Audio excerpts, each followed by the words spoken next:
International Anti-Money Laundering Watchdog FATF's affiliate Asia Pacific Group blacklists Pakistan for its failure to meet global standards. Also downgrades Pakistan's financial status.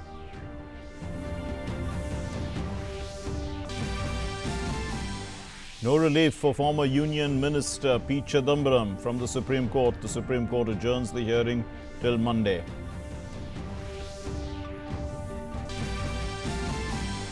Prime Minister Narendra Modi meets French Prime Minister Philippe this morning. The Prime Minister, to address the Indian community at the UNESCO headquarters in Paris, will dedicate a memorial to the Indian victims of two Air India crashes in France in 1950s and 60s. President Nath addresses the first World Youth Conference on the theme Vasudhaiv Kutumbakam and Gandhi for Contemporary World. Says that Mahatma Gandhi brought transformational changes and his universal ideas influenced many leaders. And in sports, India to resume the first innings at an overnight score of 203 for 6 against the West Indies on the second day of the opening game of the two-match test series at Antigua this evening.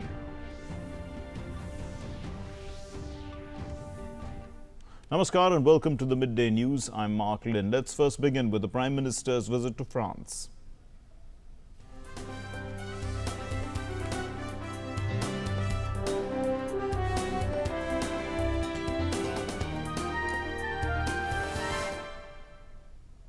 Prime Minister Narendra Modi today met the French Prime Minister Edouard Philippe in Paris, and later the Prime Minister will address an event of the Indian community at the UNESCO headquarters. A memorial for Indian victims of two Air India flight tragic air crashes of 1950 and 1966 will also be inaugurated. Our correspondent Sharma Mishra now, in fact, spoke to the Indian community in Paris. Let's listen in.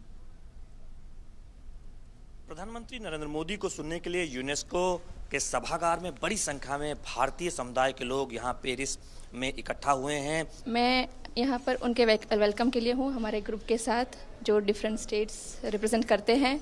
We are very happy to actually get to know that Pradhan Mantri sir is coming here, and we are really happy to welcome him. So all of us from different states here have come together to welcome him, and we really feel very proud. I'm from Kerala, and we are very happy to be here, and we are almost 10 people going to invite Mr. Narendra Modi, and we are going to give him a grand welcome in Paris.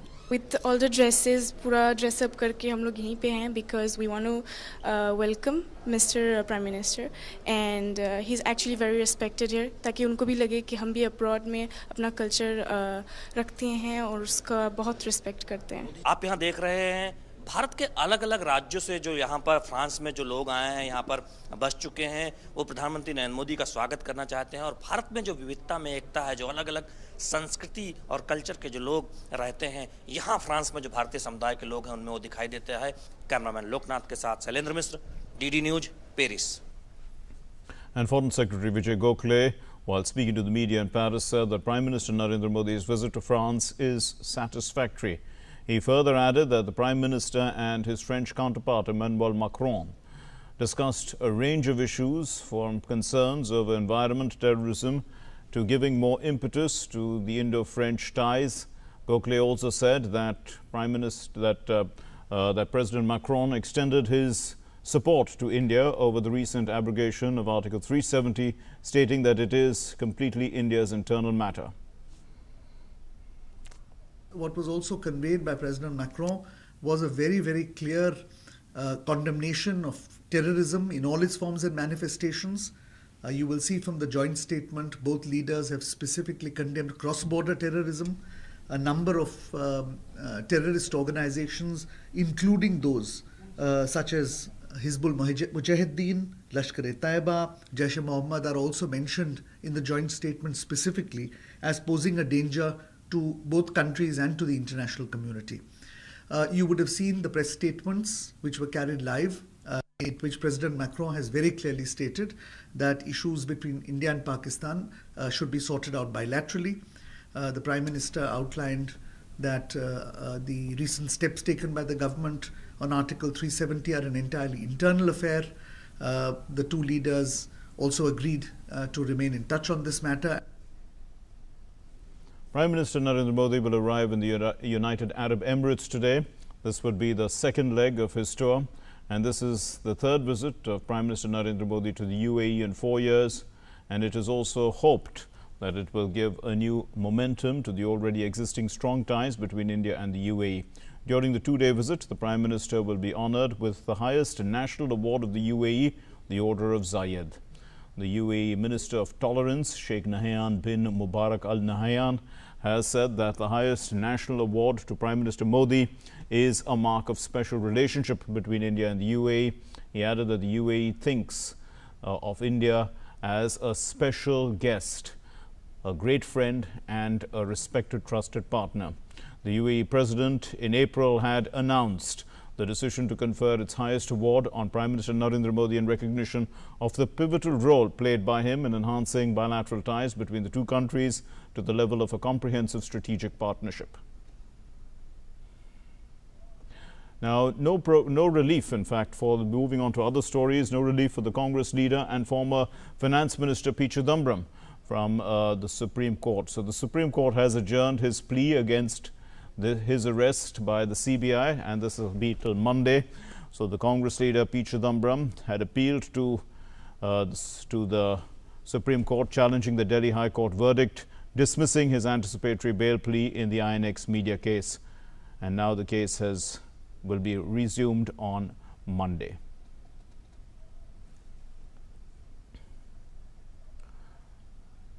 And Vikas Sarthi now joins us with an update on this story. Well, Vikas, what has the court said while adjourning the case till Monday? Well, Mark, there were two petitions on behalf of P Chidambaram which were filed before the Supreme Court. One was related to the CBI case and the other was related to ED case. So far as the CBI petition against the CBI case is concerned, that matter has been adjourned till Monday, as P Chidambaram has already been given CBI custody for 4 days. Now court will hear that matter on Monday. So far as the rules are concerned, once an accused is in CBI custody, Supreme Court cannot grant any relief meanwhile. But in the other case, in the ED case, Supreme Court has given a direction that till Monday there should be no coercive action against P Chidambaram from Enforcement Directorate. So it's a kind of relief for Chidambaram. But so far as the CBI case is concerned, court didn't hear this matter on merits because it was an anticipatory bail plea, and Chidambaram has already been given a police custody for 4 days, so that become ineffective. Now the counsel for P Chidambaram has challenged the trial court order, which will be heard on Monday itself. So today it was a balanced order so far as the ED case is concerned. Court has given a protection till Monday, but court didn't interfere in the CBI case, as Chidambaram is already being interrogated by the investigating agency. Right. So because the plea was not modified because it was there's no question of anticipatory bail when he is already in custody. So the question now, did they not rephrase the entire plea, or did Chidambaram's counsel file a new plea? Well, Mark, they are filing another plea before the Supreme Court, and well, we seem to have lost Vikas Sarthi of P Chidambaram. That's a different petition which has also been moved by the counsels of P Chidambaram. But so far as the previous petition, which was listed today for hearing, that had become ineffective or infructuous because the scope of anticipatory bail has already become irrelevant since Chidambaram is already being interrogated by the CBI, and the whole petition has become infructuous. Though they have moved another petition, and it has different prayers. They have challenged the custody which was given by the trial court. Okay. Thanks very much, Vikas Sarthi, for those inputs. Moving on to our next story then, Pakistan has suffered another setback at the international stage. This is because the Asia-Pacific group of the Financial Action Task Force of the FATF, which is an international anti-money laundering watchdog, it has downgraded Pakistan and placed it under the list of blacklisted countries. The Asia-Pacific Group, one of the 9 regional affiliates of the FATF, has placed Pakistan in the enhanced expedited follow-up list. also known as the blacklist, for its failure to meet its standards. Now, Pakistan was adjudged as a non-compliant nation in 32 of the 42 compliance parameters. Well, Pakistan now faces the challenge of avoiding being placed under FATF's overall blacklist, which will happen in October. It was earlier placed in the grey list by the FATF. Union Women and Child Development Minister Smriti Irani today gave away the Poshan Abhiyan Awards 2018-19, and addressing the gathering, she lauded the role of Anganwadi workers and said that Anganwadi workers play a crucial role in coping with the menace of malnutrition.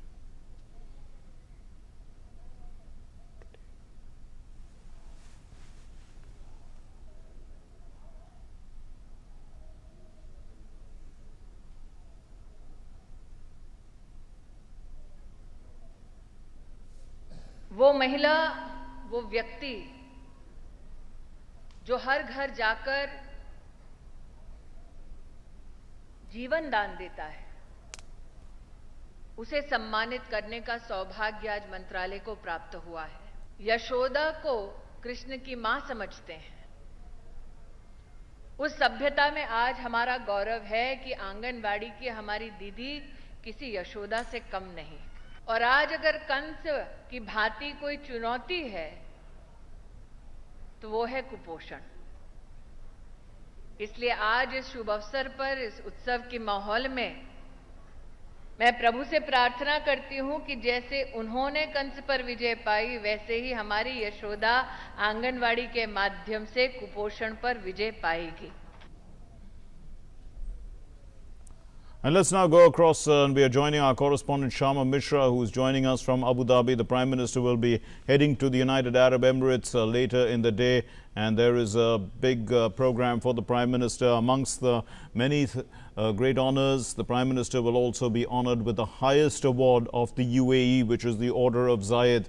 Sharma, put all this into context for us.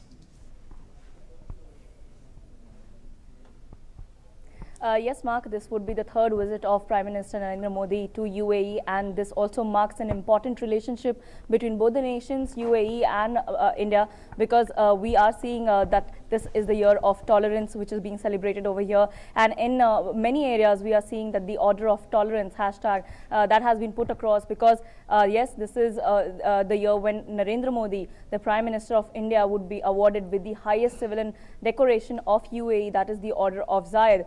We spoke to the ambassador of Indian ambassador to UAE, Navdeep Suri. He said that mainly because Prime Minister Narendra Modi has taken efforts to improve India's and UAE's relationship, also because Prime Minister has taken efforts to celebrate and improve the relationships between the Islamic countries. This is the reason why our Prime Minister is being awarded with this award. Also, this is a short trip of Prime Minister, but an action-packed one. We are also going to be witnessing, because we always see that Prime Minister Narendra Modi speaks on financial inclusion, and after the entire, we can say, the spreading and flourishing of RuPay card in India, we are now seeing the financial inclusion elsewhere as well, because we saw last Saturday in Bhutan the RuPay card was launched. Now we'll see it in UAE, that is tomorrow. Oh, we seem to have lost our link with Sharma Mishra, but we shall get back to her. Of course, she's putting into context. The Prime Minister will be arriving in the UAE at about 8 o'clock this evening, and we shall be giving you live coverage of the Prime Minister's events there when he reaches. Moving on to our next story then, Finance Minister Nirmala Sitharaman today said that after the first 10 years under the globalized India context, the people are now looking for a new economy, and she was addressing a function to celebrate 10 years of competition law enforcement in Delhi. The Finance Minister said that competition commissioners will work on Competition Commission of India 2.0. So now, after the first 10 years under the globalized India context, you're looking at the new economy. And therefore, from today, I would think the Competition Commission is getting into a CCI 2.0 mode.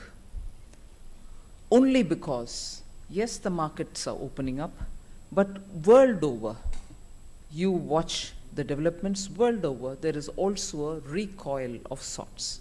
Whether it's a complete recoil or not, there is a recoil of sorts. President Ramnath Kovind today attended the first World Youth Conference on Kindness organized by UNESCO in New Delhi. The theme of the conference was Vasudhaiv Kutumbakam, Gandhi for the Contemporary World, celebrating the 150th birth anniversary of Mahatma Gandhi. President said that Gandhiji was a great leader and benchmark of public functionaries, political ideas and government policies.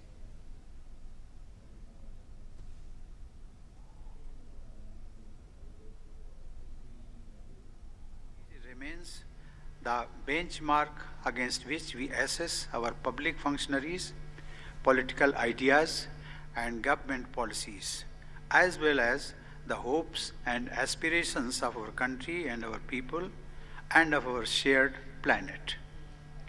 He not only led us to freedom, but he also urged us to cherish freedom and preserve the concept of universal peace. Mahatma Gandhi was not just a great leader and visionary. He was one who personified certain timeless ideals and values.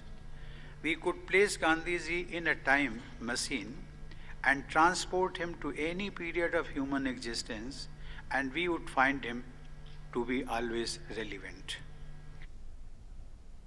Speaking on the occasion, the Union Human Resource Development Minister Ramesh Pokhriyal said that India aims to work for peace and continuous development.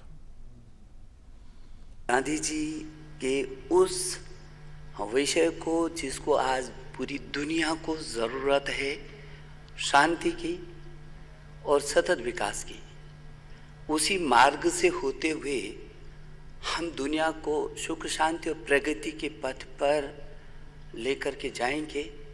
और ये दुनिया का जो युवा है, वो दुनिया का युवा इस विजन को अपने साथ लेकर के आगे बढ़े। Former Prime Minister and Congress leader Dr. Manmohan Singh, who was elected unopposed to the Rajya Sabha from Rajasthan, took oath at the Rajya Sabha chamber.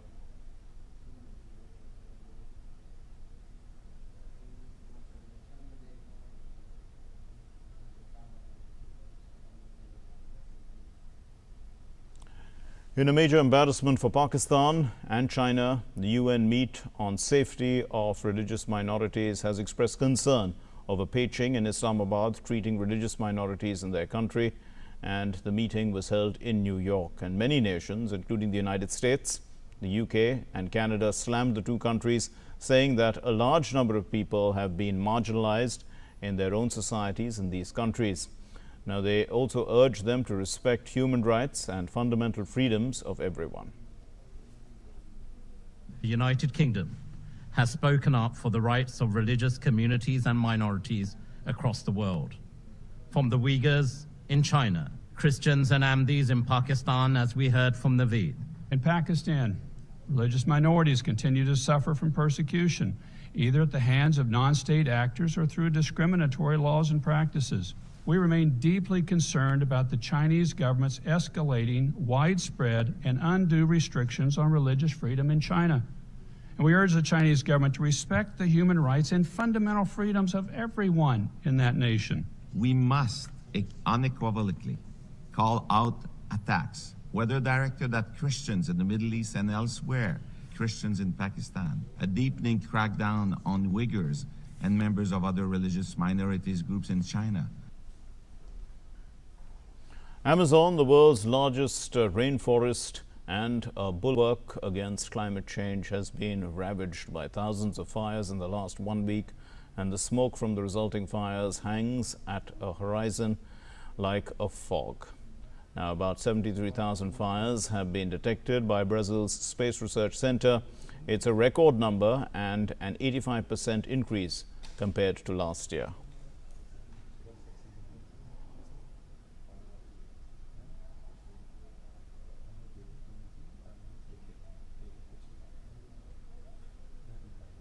Meanwhile, the French President Emmanuel Macron has said that record number of fires in the Amazon rainforests are an international crisis that needs to be on the top of the agenda at the G7 summit He tweeted, "Our house is burning," literally.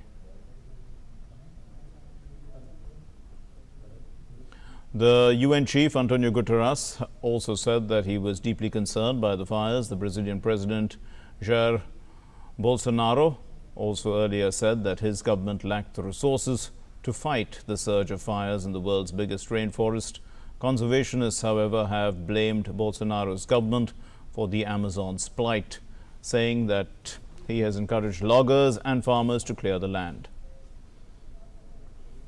On the occasion of Sri Krishna Janmashtami, devotees thronged the Krishna Mandir at Patan Darbar Square in Lalitpur in Nepal.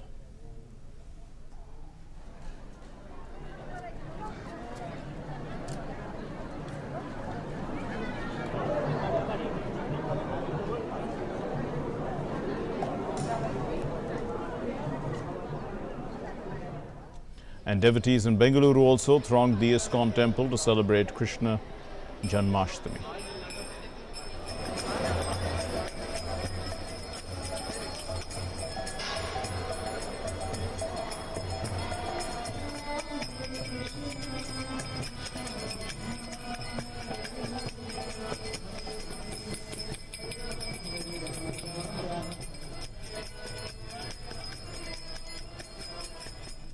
President Ashraf Ghani of Afghanistan has said that it was essential for the Afghan government to be present in any potential peace negotiations with the Taliban as talks move to another 9th round of the process. The United States and the Taliban officials resumed talks in Qatar. They did so on Thursday to firm up a deal enabling the withdrawal of U.S. troops from Afghanistan in return for the Taliban security guarantees. About 20,000 foreign troops, most of them are American, and they are now in Afghanistan as part of a US-led NATO mission to train, assist and advise Afghan forces. The two sides have held discussions over a potential agreement. This is on 4 key issues, which include a Taliban guarantee that it will not allow foreign militants to use Afghanistan as a launchpad to conduct attacks outside the country, the complete withdrawal of US and NATO forces, and intra-Afghan dialogue, and also a permanent ceasefire. And Syrian government forces yesterday opened a corridor for people who want to leave the insurgent territory in the northwest of the country, where an army offensive has gained ground. Tens of thousands of people have fled towards the Turkish border in recent days as air and ground attacks battered parts of Idlib and Hama in the northwest, the last big rebel stronghold.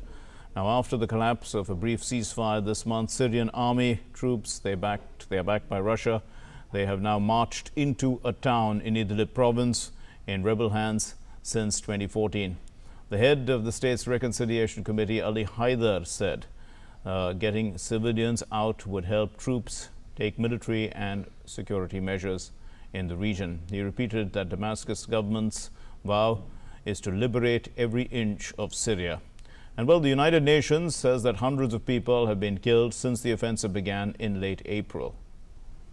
Let's give you some sports news. Ajinkya Rahane made a hard-fought 81, and he was aided, in fact, by handy knocks by KL Rahul and Hanuma Vihari, and they altogether they helped India recover from a top-order collapse. They posted 203 for 6 on a rain-curtailed opening day of the first Test match against the West Indies in Antigua. Both the West Indies and India foray into the World Test Championship, and that was pushed back by 15 minutes due to the morning showers. Jason Holder then sprang a surprise at the toss when he opted to field first at the Sir Vivian Richards Stadium, hoping to make use of the moisture in the wicket, and he stood vindicated soon after that, with the new ball bowlers reducing India to 25 for 3 inside 8 overs to give the hosts an early advantage. Rahane was the common denominator in both half-century stands featuring Rahul and then Vihari, and then they bailed India out of early trouble. Jaffa Archer took 6 wickets as England dismissed an Australian side without star batsman Steve Smith for just 179. This is the first day of the Ashes Test at Headingley. Happened on Thursday. The fast bowler Archer is playing only a second test match, and he took 6 for 45 in 17.1 overs. It's the first time that he had taken a 5-wicket match, 5 or more wickets in an innings.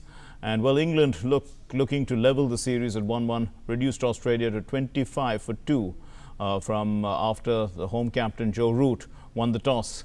But David Warner and the others frustrated England to some extent, and they had there was a 3rd wicket stand, in fact, of 111 runs. However, the tide turned. Warner was caught behind of a delivery which was 90 miles per hour, and that was the beginning of the collapse. And then Australia lost 3 wickets, and they were at 139 for 5, and then all out for 179. Well, the former opener Vikram Rathore will replace Sanjay Bangar, and he will be India's new batting coach, while Bharat Arun and R. Sridhar were expectedly retained as bowling and fielding coaches respectively. The 50-year-old Rathore had played 6 test matches for India, 7 ODIs as well in 1996 without much success, but was a domestic heavyweight for Punjab till 2016. He was a senior national selector under Sandeep Patil's chairmanship. As per the recommendations of the selection committee, the current incumbent Sanjay Bangar came second, while the former England batsman Mark Ramprakash was third. Bharat Arun and R. Sridhar were reappointed as bowling and coach. And we are now going live, of course, to France, and the Prime Minister at the UNESCO event.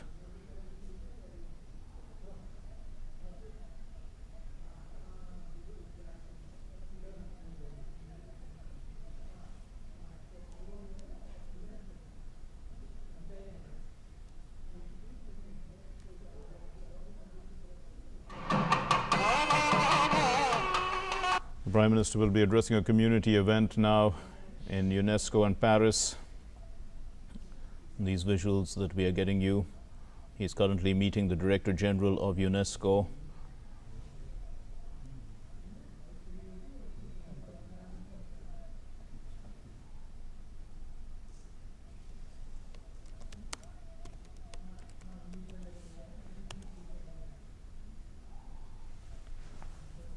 Ms. Audrey Azoulay is the Director General of UNESCO in conversation with Prime Minister Narendra Modi in Paris. Well, those were visuals that we got a short while ago from Paris, and we shall be getting back to you when the community event commences, and the Prime Minister will be speaking at that community event. In the meantime, let's get back to some of the news. We're giving you some sports news now, and the World Anti-Doping Agency has suspended the accreditation of the National Dope Testing Laboratory for 6 months in what could be a massive blow to anti-doping movement in the country. With less than a year left for the Tokyo Olympics, it is understood that the National Anti-Doping Agency can still carry on with sample collection, but will have to get it tested by a different WADA accredited laboratory outside of India during the suspension period of the National Dope Testing Laboratory. The suspension has in fact been imposed due to non-conformities with the international standard for laboratories as identified during a WADA site visit. The National Dope Testing Laboratory has been instructed to stop all testing procedures with immediate effect, and all the samples need to be safely moved to an accredited lab.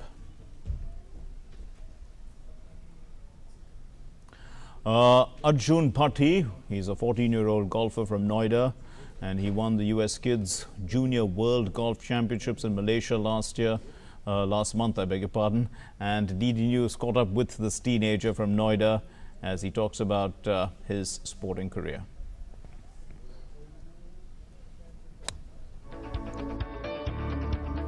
This is 14-year-old Arjun Pathak, who has recently won the title of Junior Golf World Championship. He's fond of golf and spends most of his time on the greens, honing his skills and in the process managing to create history. 637 golfers from 40 countries participated in the Junior Golf World Championship, and Arjun was at the forefront. जो मैंने अभी tournament जीता उसका नाम FCG कैलवे junior world championship 2019 था। ये palm desert California America में हुआ था। तो इसमें करीबन 637 प्लेयर्स थे 40 डिफरेंट कंट्री से, और जो सेकंड पोजीशन पे आया वो जेरेमी चेन था, वो ताइवान से था। तो मैंने 199 स्कोर लिया, वो 17 अंडर था, और मैंने लास्ट डे 9 अंडर खेला, वो मेरा करियर बेस्ट भी है। Nobody plays golf at Arjun's house, nor does anyone have any connection with the sport. That's why his family did not take it very seriously when Arjun showed a keen interest in playing golf. When Arjun was just 7-year-old, one day he told his father that he wants to buy a golf kit. Initially, his father did not take it seriously. He thought it is just another one of those many things that his child is yearning for. In this success, Arjun has a great contribution from his coach, Monish Vidra, who recognized his skills and then played an important role in shaping it. Talent itself cannot make you a champion, It can't make you a star. So I have explained to them, talent can last for some time, but the people with dedication and hard work will always catch up with you. Now that is actually one of Arjun's secret ingredient. Arjun earlier won the title of Junior World Championship in Malaysia and also won laurels for the country by winning other competitions. It was not easy for the family, but they have supported the young boy achieve his dream. मैं परमपिता परमात्मा का बहुत बहुत धन्यवाद करना चाहती हूँ कि उन्होंने मुझे अर्जुन की माता होने का जो श्रेय दिया है, उससे मैं बहुत गर्व महसूस करती हूँ। When you touch the pinnacle of success at a very young age, one needs to find time from the golf course as well to meet fans and admirers. The real challenge now begins for the young golfer as he is set to make a mark on the global stage. Ashok Martolia's report for DD News.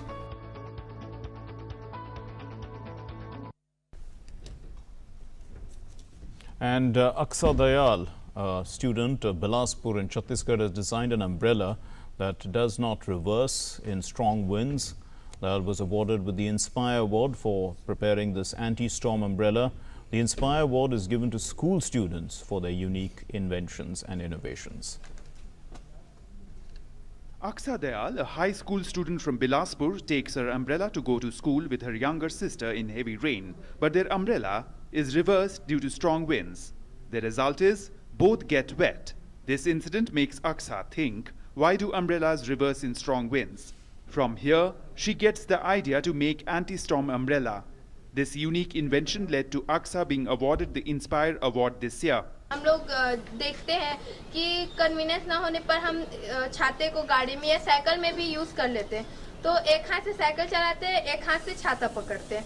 इससे अगर तेज हवाई और छाता पलट गया तो हम accident होने का तो खतरा बनता ही है। इसलिए मैंने इस छाते को हैंडल में फिक्स करने के लिए एक स्टैंड बनाया है, जिसे हम हैंडल में फिक्स कर सकते हैं इस छाते को, और हमें पकड़ने की भी जरूरत नहीं पड़ेगी। The Inspire Award, instituted by the Union Government's Department of Science and Technology and the National Innovation Foundation, has been successful in inspiring students across the country to innovate. Bureau Report, DD News. Well, the central government has launched the Inspire Awards scheme. This is to inspire children to innovate, and a resident of Chhattisgarh has designed a device for women's safety, for which she has also been selected for this year's Inspire Award. Let's look at this story.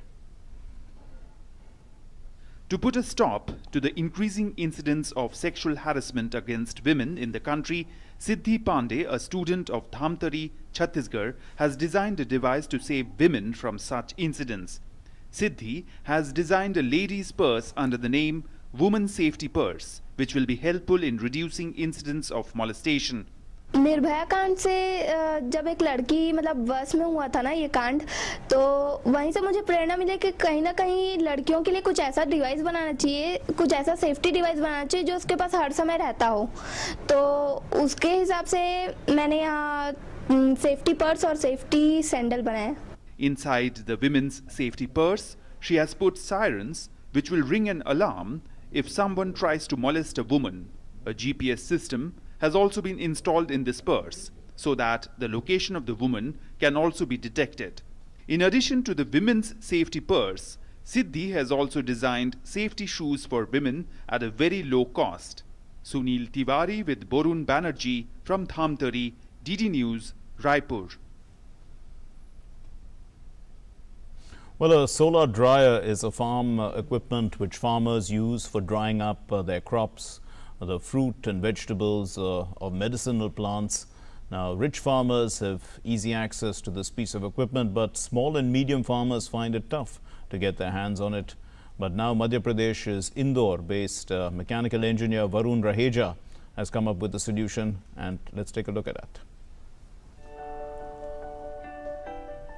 This is the story of a man who, through his innovative ability and zeal, kept working to come up with a solution. Solar dryer is a piece of equipment which is used for drying produce like tomatoes and peas. It uses solar power not only to dry produce but also helps the environment. Most of the solar dryers available in the market are expensive and high capacity, out of reach for small and marginal farmers. Now, Indore-based young mechanical engineer Varun Raheja has designed a solar dryer which also costs lesser but does the job of drying up crops equally well. दूर दराज किसान जो है, जो मंडी तक आने में उनका ट्रांसपोर्ट खर्चा इतना होता था, कभी कभी तो उतना भी नहीं मिल पाता था, तो उनके लिए हमने एक छोटा सोलर ड्रायर बनाया है जिसमें वो अपने एक्सेस जो उनका बचा हुआ प्रोड्यूस रहता है, जो बिक नहीं पाता या फिर जब रेट कम रहते हैं जहाँ उनका प्रॉफिट नहीं हो पाता, तो उस चीज़ को वो सुखा सके। तो सुखाने के बाद जो चीज़ जो फ्रेश में एक हफ्ते तक ही टिक पा रही थी, जो उसके बाद ख़राब हो जा रही थी, वो सूखने के बाद कम से कम 6 महीने से 1 साल तक बची रहती है। तो 6 महीने तक उनका समय रहता है उनको सेल करने का, और ये फ़ायदा उन्हें ये भी रहता है कि वो 6 महीने तक वो सब्जियां खुद भी जैसे सुखा लिया, उसको वापस वो गर्म करके, उसको वापस रिहाइड्रेट करके, वापस उसमें नमी डाल के वो खुद के उपयोग के लिए भी यूज़ कर सकते हैं। Varun changed the design of the dryer to make it more cost effective. He mostly used those spare parts which are easily available in the market. किसानों के लिए एक लो कॉस्ट का मॉडल कहीं भी नहीं था, तो वही हमारा इंटरेस्ट है कि कैसे हम फार्मर के लिए एक ऐसा ड्रायर बना सके जो सस्ता भी हो और उसको कहीं भी पहुंचाना आसान हो। तो हमारा जो सोलर ड्रायर है वो साथ ही साथ फोल्डेबल भी है, तो फोल्डिंग होने का फ़ायदा ये रहता है, जो हमको 8 फीट का ड्रायर हमको पहुंचाने में 4 से 5 हज़ार रुपये लगते थे, वो फोल्डिंग होने के बाद सिर्फ 500 से 1000 रुपये में पहुँच जाता है। Varun's smaller solar dryer has also made it possible for those staying close to him to start a small business or to give it some push. तो यही मशीन के अंदर पत्ती वाली चीजें हो गई या जितनी भी सब्जियां हो गई या जितने फल हो गए, फूल हो गए, वो सारे के सारे उसको सुखा सकते हैं। In fact, let's go across now live to Paris, and these are visuals that we're getting from Paris. The Prime Minister is going to be addressing the Indian community at the UNESCO headquarters.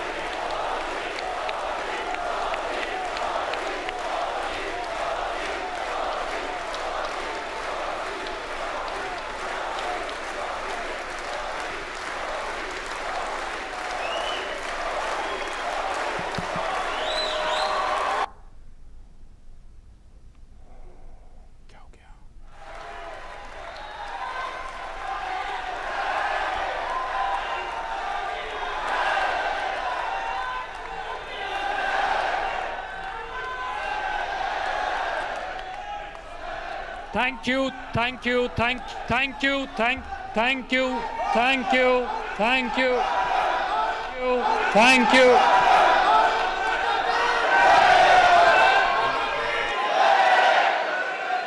Okay.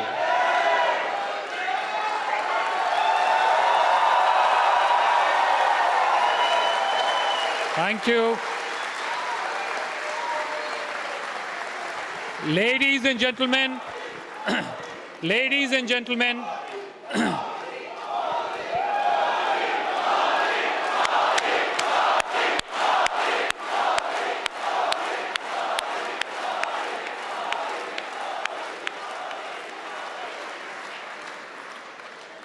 ladies,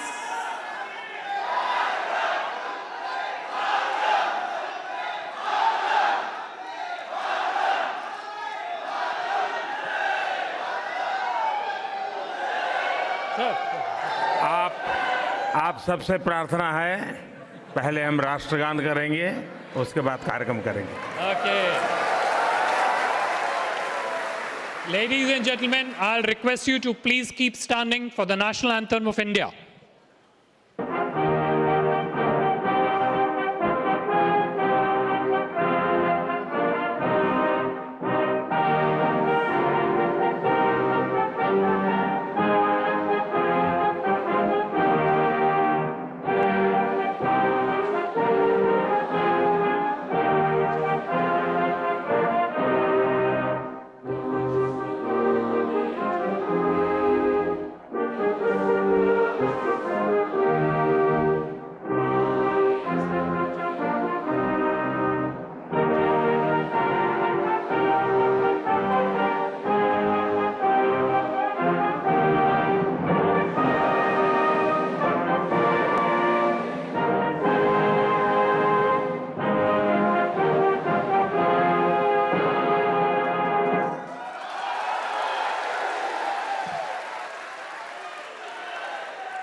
May I please request all of you to please take your seats so that we can begin this morning's program. Thank you very much. आदरणीय प्रधानमंत्री जी, जैसा कि आप देख रहे हैं, France में स्थित पूरा भारतीय समुदाय, वो जो यहाँ उपस्थित हैं, वो जो यहाँ उपस्थित नहीं हैं, पूरे हर्षोल्लास के साथ आपका स्वागत करते हैं।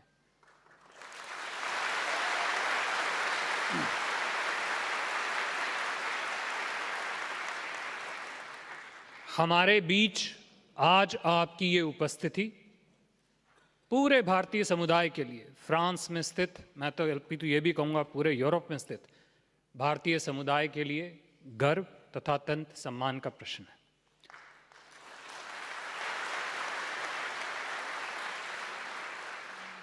प्रधानमंत्री जी,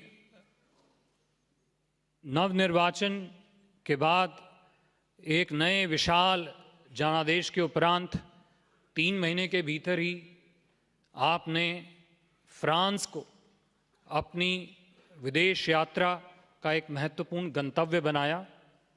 ये पूरे भारत के लिए फ्रांस का महत्व तथा भारतीय फ्रांसीसी संबंधों की महत्वता का एक प्रत्यक्ष प्रमाण है। और हमें पूर्ण विश्वास है कि आपकी पिछली हर यात्रा की तरह ये यात्रा भी भारत फ्रांस संबंधों को नई ऊंचाइयों तक ले जाएगी। प्रधानमंत्री जी, यदि आपकी अनुमति हो तो हम आज का प्रोग्राम एक स्मारक के लोकार्पण के द्वारा करेंगे। प्रधानमंत्री जी, सन 1950 और सन 1966 में मॉ ब्लांक की पर्वत श्रृंखला पे एयर इंडिया के 2 विमान दुर्घटनाग्रस्त हुए थे। उसमें काफ़ी भारतीयों की जानें गई थी। यह स्मारक और इसी सन 66 की दुर्घटना में भारत के सर्वप्रख्यात वैज्ञानिक डॉक्टर होमी जहांगीर भाभा का भी निधन हुआ था। यह स्मारक की स्थापना उन सभी के लिए की गई है, उन सभी भारतीयों के लिए की गई है जिन्होंने इन 2 विमान दुर्घटनाओं में अपने प्राण गंवाए। प्रारंभ में हम सॉ जर्वे के मेयर श्री Jean-Marc Peix की रिमार्क से करेंगे। Alors je voudrais dire combien je suis honoré d'être avec son Excellence le Premier ministre de l'Inde pour un moment qui est très important, un moment d'hommage, mais aussi un moment de témoignage d'une histoire de montagnard, d'une histoire entre 2 peuples, le peuple de l'Inde et le peuple de la France. C'est un moment qui est émouvant parce que de nombreuses années après, nous allons consacrer un monument à la mémoire des 48 victimes de l'avion d'Air India, le Malabar Princess, et des 117 victimes de l'accident du Kanchenjunga. C'était pour l'un en 1950, pour l'autre en 1966, et ces personnes ont perdu la vie dans des accidents malheureux au sommet du Mont Blanc, qui est la montagne qui est le vrai symbole de la France, de la pureté, et qui malheureusement a vu ce drame humain. Donc aujourd'hui, je voudrais remercier Son Excellence le Premier ministre pour avoir accepté que nous commémorions et que nous rendions un hommage simple, solennel et officiel à ces accidents et à ces victimes. Alors nous sommes des pays, la France et l'Inde, qui avons des montagnes sur nos territoires, des montagnes qui sont parfois de beaux sommets à conquérir, mais aussi parfois des montagnes qui meurtrissent les familles, qui meurtrissent nos peuples. Et aujourd'hui, c'est dans la tradition montagnarde que nous allons rendre hommage, un hommage très très simple, au travers d'une stèle qui va rappeler à tous les visiteurs que cette montagne, le Mont Blanc, a vécu ce drame. Ce drame, il a commencé pour les sauveteurs qui sont allés sur ce drame, eh bien, au nid d'aigle. Le nid d'aigle, c'est à Saint-Gervais, au pied du Mont Blanc. C'est la fin d'un petit train crémaillère, et c'est le début de l'ascension du Mont Blanc. C'est de là que sont partis les sauveteurs, la caravane des sauveteurs et des guides de Saint-Gervais qui sont allés jusqu'au sommet pour retrouver malheureusement l'épave du Malabar Princess en 1950.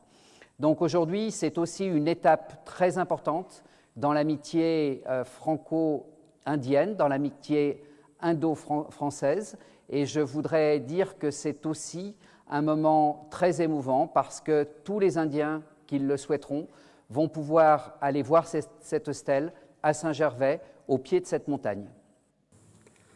धन्यवाद। मैं सौजरवे के mayor का धन्यवाद करता हूं। आज वो इस समारोह में उपस्थित नहीं है, लेकिन उनके सहयोग से ही हुआ। अब मैं माननीय प्रधानमंत्री जी तथा सौजरवे के मेयर से ये रिक्वेस्ट करूंगा कि बटन दबाकर सौजरवे में स्थित इस स्मारक का लोकार्पण करें।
माननीय प्रधानमंत्री जी, अब पूरे भारत समुदाय के बिहाफ में मैं आपसे विनम्र निवेदन करूंगा कि अपने शब्दों से इस समारोह को आज प्रकाशित करें। Mesdames, Messieurs, je vous remercie, saluer Monsieur le Premier ministre.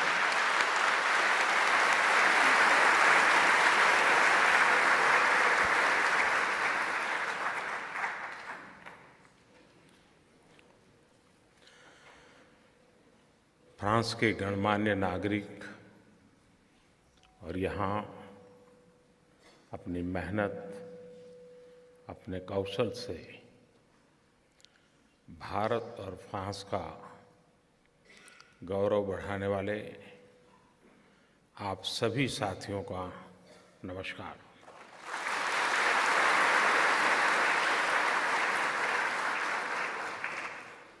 Bonjour, mes amis.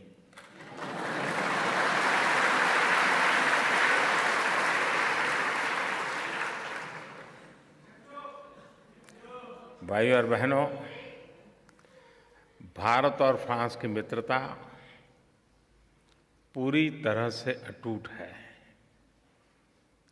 और ये मित्रता नहीं, एक प्रकार से मित्रता से भी कुछ आगे है। ये नई नहीं है, बल्कि सालों पुरानी है। ऐसा कोई मौका या वैश्विक मंच नहीं होगा जहां हमारे देशों ने एक दूसरे का समर्थन न किया हो और साथ काम न किया हो। और इसलिए आज का दिन इस दोस्ती के नाम है। साथियों, अच्छी दोस्ती का मतलब ये है सुख दुख में एक दूसरे का साथ देना, चाहे जो भी परिस्थिति हो। जब भारत या फ्रांस में कोई भी अच्छी उपलब्धि होती हो तो हम एक दूसरे के लिए खुश होते हैं। मुझे लगता है कि भारत में फ्रांस की फुटबॉल टीम के समर्थकों की संख्या शायद जितनी फ्रांस में है उससे भी ज्यादा भारत में होगी।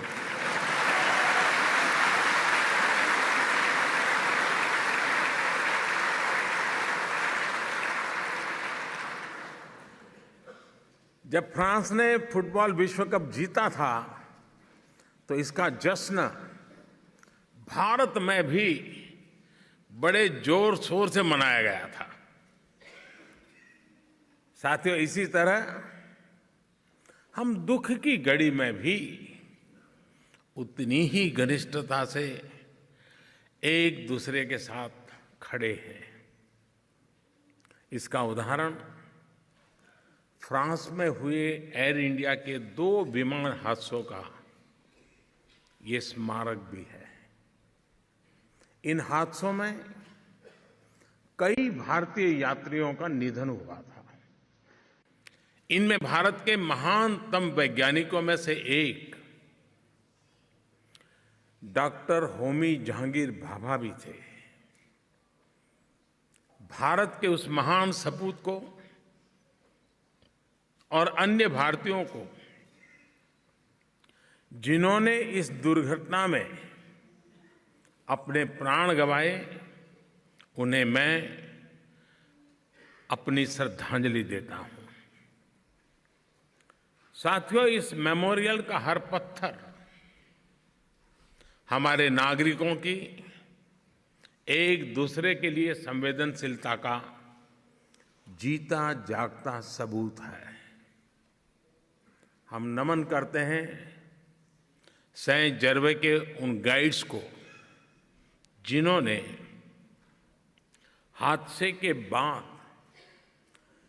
विमान के मलबे की खोज में दिन रात काम किया, विपरीत परिस्थितियों में काम किया। आज उन गाइड्स के परिवारजन भी टेक्नोलॉजी के माध्यम से संपर्क का अवसर प्राप्त हुआ।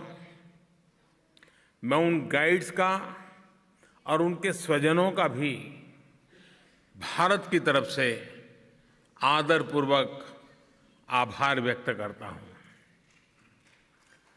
मैं सेंट जर्वे के मेयर का आभार व्यक्त करता हूं, जिन्होंने इस मेमोरियल को बनाने में बहुत महत्वपूर्ण भूमिका निभाई है। मैं फ्रांस की सरकार, राष्ट्रपति मैक्रो और फ्रांस की जनता का मुझे आमंत्रित करने के लिए, आप सभी से मिलने का अवसर देने के लिए भी आभार व्यक्त करता हूं।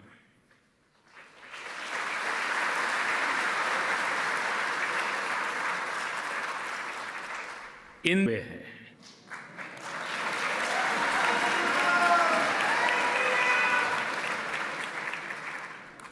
और जो इंद्र के सामने भी कथा का समय नहीं बदलते हैं, आज नरेंद्र के लिए उन्होंने कथा का समय बदल दिया।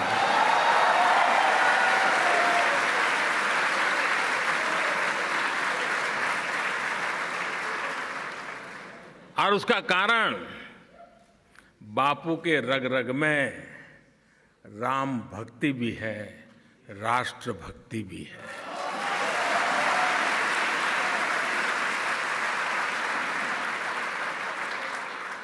आज अगर मेरे पास समय की सुविधा होती तो मैं जरूर उनकी चरण वंदना करने जाता, लेकिन मैं यहाँ से भी पूज्य बापू का धन्यवाद भी करता हूँ, उनको नमन भी करता हूँ।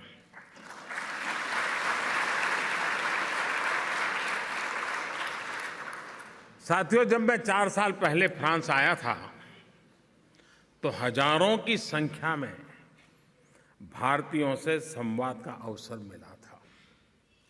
मुझे याद है, तब मैंने आपसे एक वादा किया था। आपको याद है कि नहीं मुझे मालूम नहीं, मुझे याद है। और आमतौर पर राजनेताओं को वादा भुला देने में मजा आता है।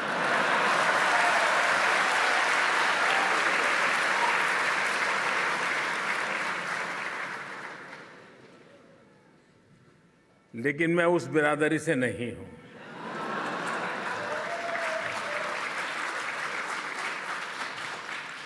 और इसलिए मैं खुद वादा याद कराता हूं।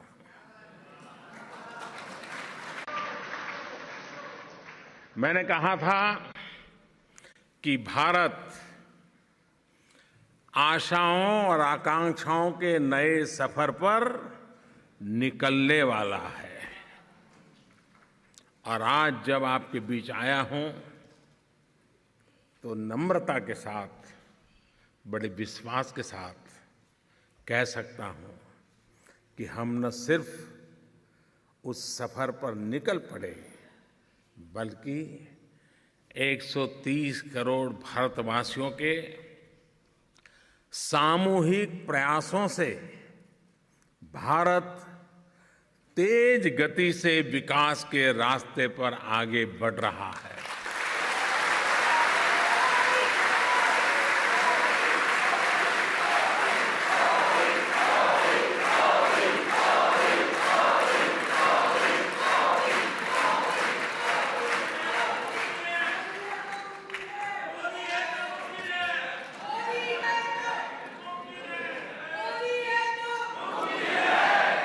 यही कारण है कि इस बार फिर देशवासियों ने पहले से भी अधिक प्रचंड जनादेश देकर हमारी सरकार को समर्थन दिया है।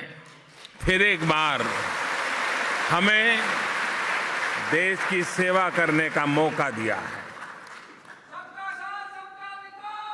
ये जनादेश सिर्फ एक सरकार चलाने के लिए नहीं है, बल्कि नए भारत के निर्माण के लिए है।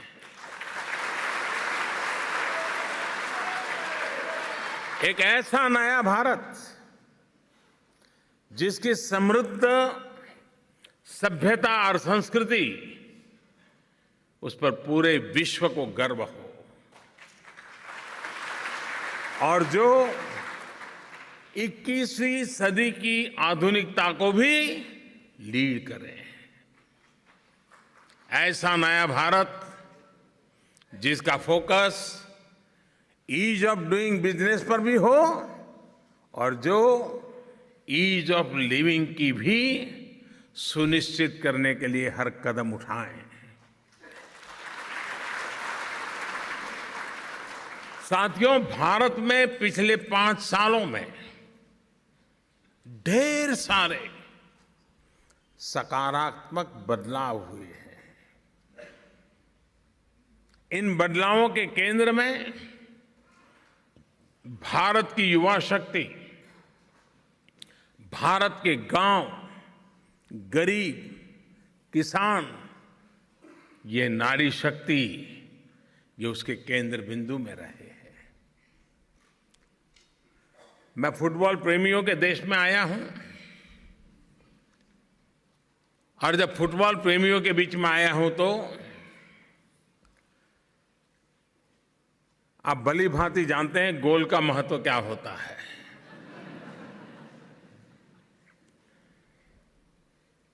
और इसलिए अल्टीमेट अचीव करना है तो गोल ही करना होता है। हमने पिछले 5 सालों में कुछ ऐसे गोल रखे हैं जो पहले नामुमकिन माने जाते थे।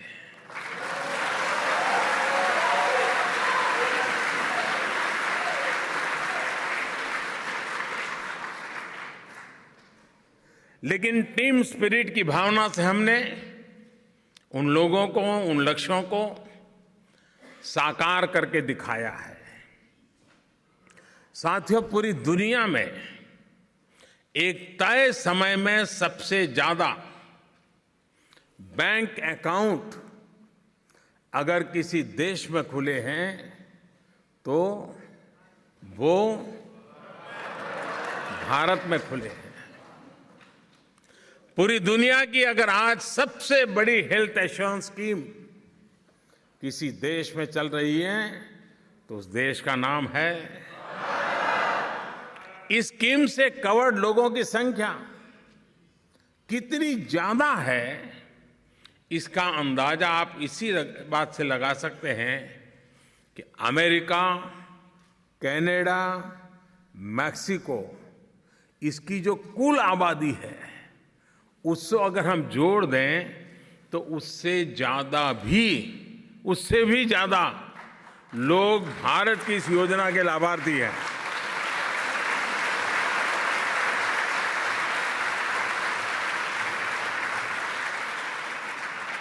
साथियों, पूरी दुनिया ने टीबी को समाप्त करने का लक्ष्य साल 2030 तक रखा है। पूरे विश्व ने 2030 तक इस काम को पूरा करने का तय किया है।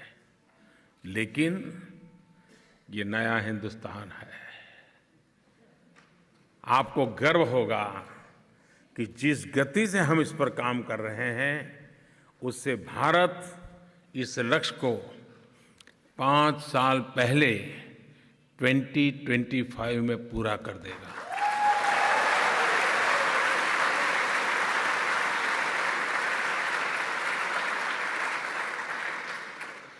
इसी तरह COP21 में क्लाइमेट चेंज के जो लक्ष्य 2030 के लिए निर्धारित किए गए थे, उनमें से ज्यादातर लक्ष्यों को भारत अगले 1-1.5 वर्षों में प्राप्त कर लेगा।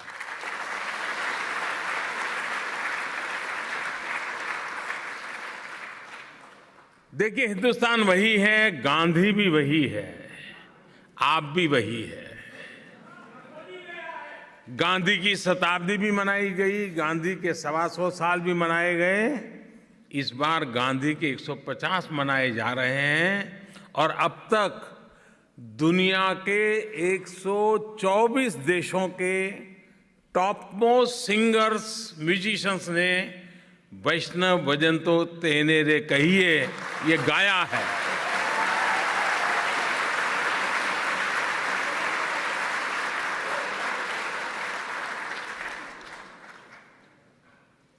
साथियों, आज कई स्टडीज आ रही हैं जिसमें कहा जा रहा है कि भारत अपनी गरीबी को बहुत तेजी से दूर कर रहा है। हम गरीबी से बाहर आ रहे हैं। ये भी हमारा एक गोल था जिसको हम तेजी से पूरा करने में लगे हैं। भारत आज नई ऊर्जा से भरा है और उसका प्रतीक है कि भारत आज स्टार्टअप की दुनिया में भी बहुत आगे है।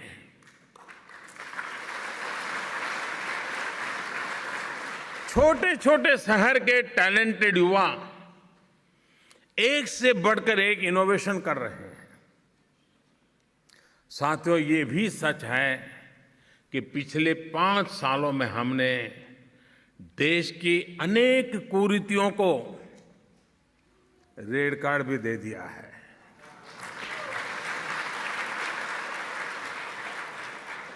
आज नए भारत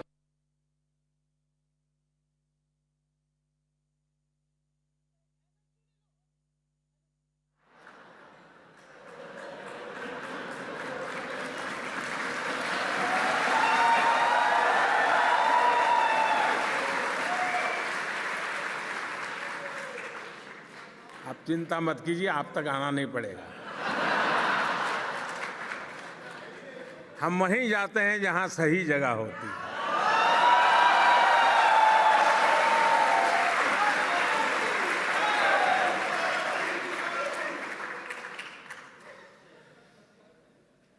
आज नए भारत में भ्रष्टाचार, भाई भतीजावाद, परिवारवाद,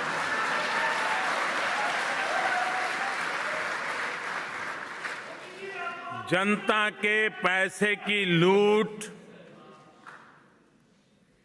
आतंकवाद,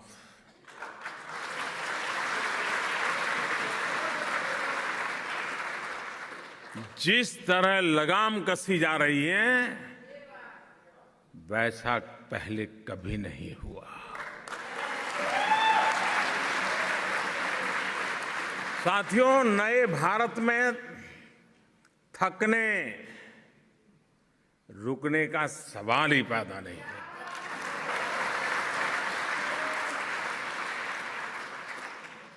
नई सरकार को बने ज्यादा दिन नहीं हुए हैं, अभी सिर्फ 75 दिन हुए हैं, 100 दिन होना बाकी है। और ये दिन तो किस चीज के लिए होते हैं? सरकार बनने के बाद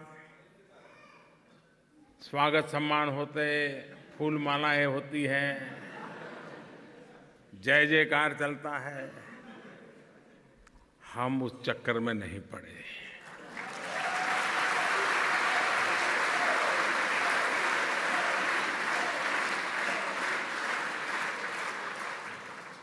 सिर्फ 75 दिन है पूरे हुए हैं, लेकिन स्पष्ट नीति और सही दिशा के मंत्र से प्रेरित होकर एक के बाद एक कई बड़े फैसले ले लिए गए हैं।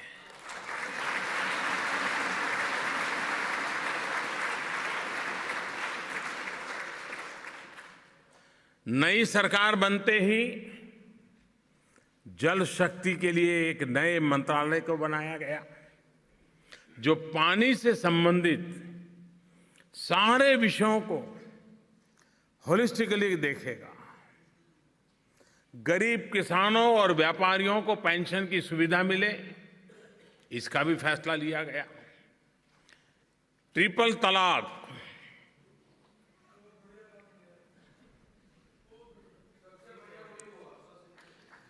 एक अमानवीय कृति,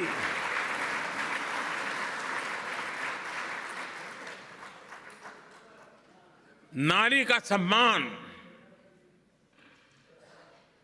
और उसके जीवन भर ट्रिपल तलाक की तलवार लटकती रहे, हमने इसे खत्म कर दिया दोस्तों।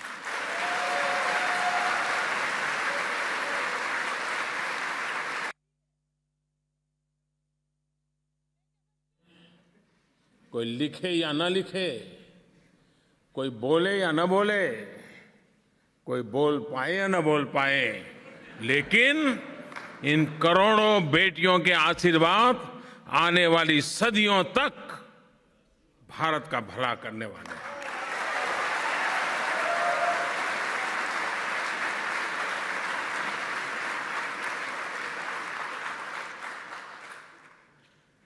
मुस्लिम बहन बेटियों के साथ ऐसा अन्याय नया हिंदुस्तान कैसे स्वीकार कर सकता है? इसी तरह चाइल्ड प्रोटेक्शन और हेल्थ के क्षेत्र में भी सरकार ने कई महत्व क्रांतिकारी कदम उठाए हैं। आज इस बात की भी बहुत चर्चा है, इस बार हमारी संसद का सत्र पिछले 6 दशक से भी ज्यादा प्रोडक्टिव रहा है। यानी पिछले 60 साल में जितने भी पार्लियामेंट के सत्र हुए, उसमें जितना काम होता था एक एक सत्र में, उससे ज्यादा काम इस बार हुआ है।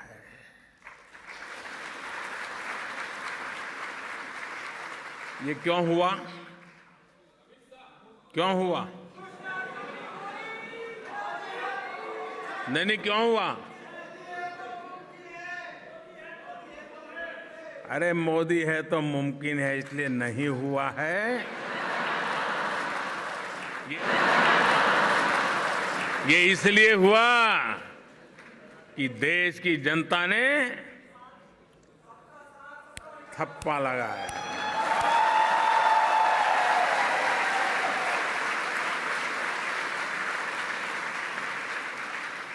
ये 125 करोड़ देशवासियों की ताकत है, ये लोकतंत्र की ताकत है, और उसका दबाव होता है जो देश हित के काम करने के लिए हर किसी को प्रेरित भी करता है, मजबूर भी करता है।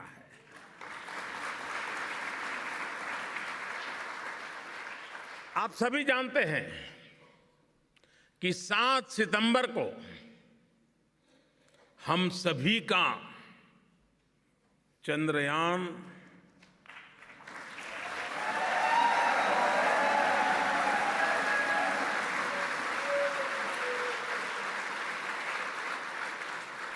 चांद पर उतरने वाला है।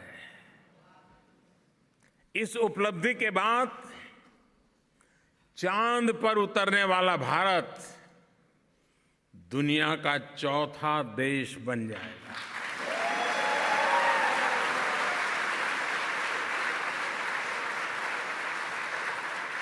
बहन और भाइयों, भारत में हो रही इस प्रगति के बीच फ्रांस के साथ हमारे सदियों पुराने संबंध दिन प्रतिदिन मजबूत हुए हैं।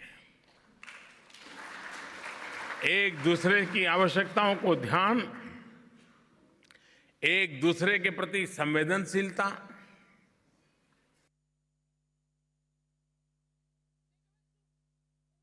भारत और फ्रांस एक दूसरे के लिए लड़े भी हैं और जिए भी हैं।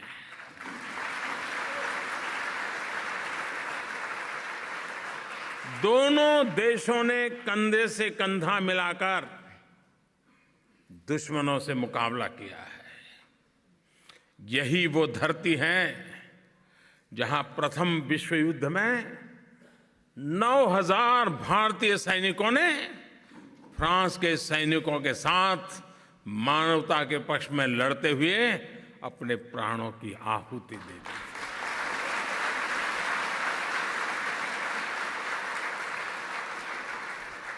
और यहां रहने वाले हर हिंदुस्तानी को ये 9,000 का आंकड़ा कभी भूलना नहीं चाहिए।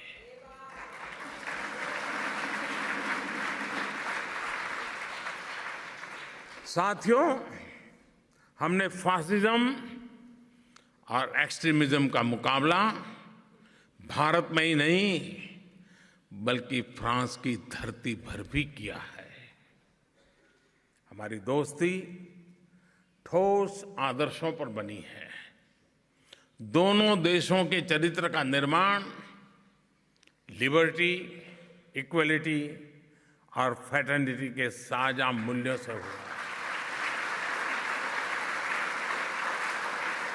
आज अगर भारत और फ्रांस दुनिया के बड़े खतरों से लड़ने में नजदीकी सहयोग कर रहे हैं तो उसका कारण भी यह साझा मूल्य ही है। चाहे वह आतंकवाद हो या फिर क्लाइमेट चेंज, लोकतंत्र के मूल्यों को इन खतरों से बचाने की हमारी कलेक्टिव रिस्पॉन्सिबिलिटी को हमने भली भांति स्वीकारा है। भारत और फ्रांस के संबंधों की दूसरी विशेषता ये है कि हम चुनौतियों का सामना सिर्फ बातों से नहीं, ठोस कार्रवाई से करते हैं। दुनिया में क्लाइमेट चेंज की बातें तो बहुत होती हैं, मगर उन पर एक्शन होता हुआ कम दिखता है। हमने और फ्रांस ने साथ मिलकर इंटरनेशनल सोलर अलायंस की पहल की। आज इसमें करीब दुनिया के 75 देश सक्रिय रूप से जुड़ चुके हैं और क्लाइमेट चेंज के, ग्लोबल वार्मिंग के खिलाफ ऐसा जमीन पर सही मायने में बदलाव ला रहा है। भाई और बहनों, आजकल हम 21वीं सदी के इंफ्रा की बात करते हैं। हर कोई नेक्स्ट जनरेशन इंफ्रा बोलता है, लेकिन यहां मेरा इंफ्रा का मतलब कुछ और है। यहां मैं जब आपके बीच आया हूं, फ्रांस की धरती पर आया हूं, तब मेरा इंफ्रा का मतलब है IN इंडिया के लिए, FRA फ्रांस के लिए,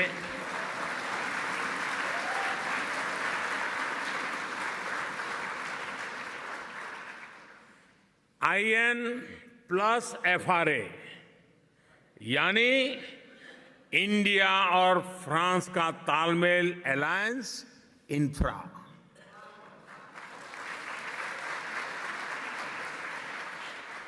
सोलर इंफ्रा से लेकर सोशल इंफ्रा तक, टेक्निकल इंफ्रा से लेकर स्पेस इंफ्रा तक, डिजिटल इंफ्रा से लेकर डिफेंस इंफ्रा तक भारत और फ्रांस का अलायंस मजबूती से आगे बढ़ रहा है।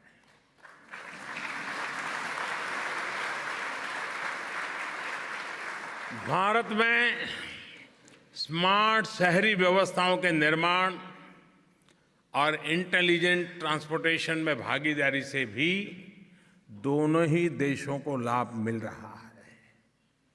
भाइयों और बहनों, फ्रांस में भारतीय वैज्ञानिकों और इंडिया में फ्रेंच टेक्नोलॉजी का बड़ा सम्मान है। आप में से कई लोग फ्रांस में भारत की वैज्ञानिक प्रतिभा को रिप्रेजेंट कर रहे हैं। एटॉमिक एनर्जी, एरोस्पेस टेक्नोलॉजी और दूसरे हाईटेक एरियाज में दोनों देशों के सिग्नेचर प्रोजेक्ट्स जुड़े हुए हैं। फ्रांस में दुनिया के इकलौते फ्यूजन रिएक्टर बनाने के प्रोजेक्ट में भी भारतीय प्रतिभा भागीदार है। यही सदी का बहुत महत्वपूर्ण वैज्ञानिक प्रोजेक्ट है। जब यह टेक्नोलॉजी आने वाली पीढ़ियों को अपार ऊर्जा उपलब्ध कराएगी तो उसमें आपका भी योगदान होगा। सोचिए कितना गर्व होगा हर भारतीय को। साथियों, भारत से आपका रिश्ता मिट्टी का है।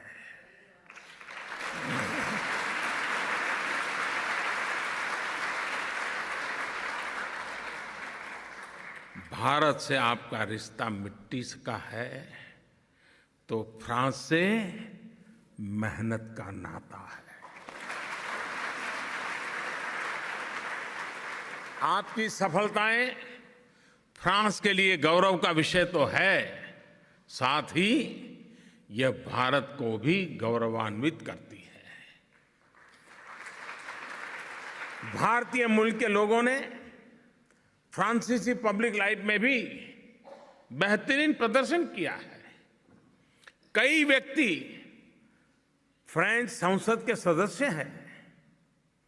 जब भारतीय प्रतिभाओं को फ्रांस के सम्मान प्राप्त होता है तो हमारा भी सर गर्व से ऊंचा हो जाता है।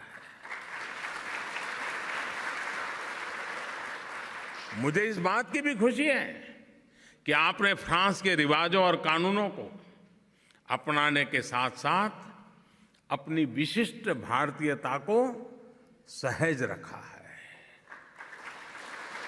मुझे बताया गया है कि गणपति महोत्सव पेरिस के कल्चरल कैलेंडर की मुख्य विशेषता बन गया है। गणेश चतुर्थी के दिन एक प्रकार से पेरिस मिनी इंडिया में बदल जाता है। यानी अब से कुछ दिन बाद यहां गणपति बप्पा मोरिया की गूंज भी सुनाई देगी।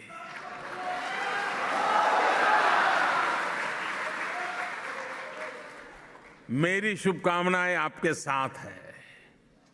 और कल जन्माष्टमी का पवित्र पर्व भी है। मैं इसके लिए भी आप सभी को बहुत बहुत शुभकामनाएं देता हूं। साथियों, इस वर्ष हम सब महात्मा गांधी की 150वीं जयंती और गुरु नानक देव जी की 550वां प्रकाश पर्व भी मनाने जाते हैं। मैं उम्मीद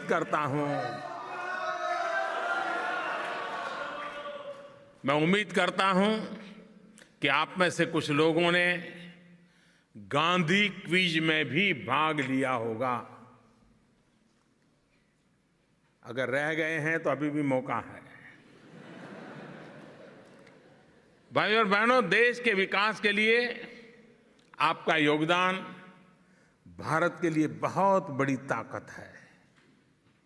भारत और फ्रांस के रिश्तों की मजबूती के मूल में भी सिर्फ सरकारें नहीं हैं, बल्कि आप जैसे नागरिक हैं।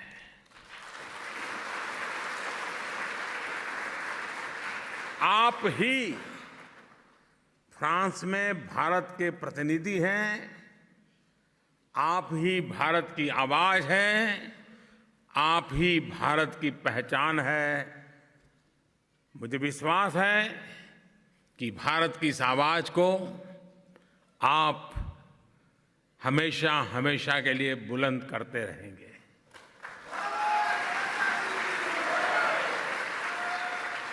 और मैं हमेशा हमेशा इसलिए कहता हूं कि अब हिंदुस्तान में टेम्पररी के लिए व्यवस्था नहीं है।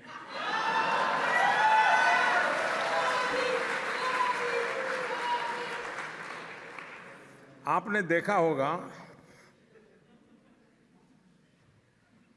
125 करोड़ का देश, गांधी और बुद्ध की धरती,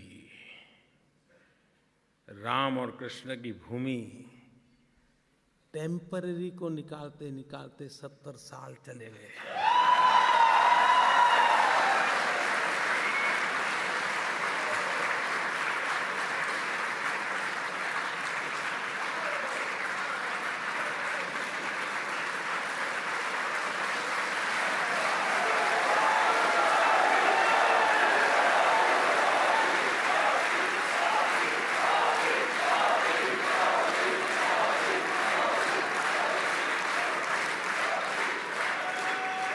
टेम्पररी को निकालने में 70 साल। मुझे तो समझ नहीं आ रहा है हंसना कि रोना।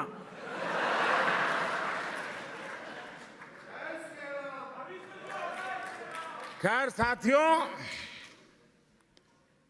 रिफॉर्म, परफॉर्म, ट्रांसफॉर्म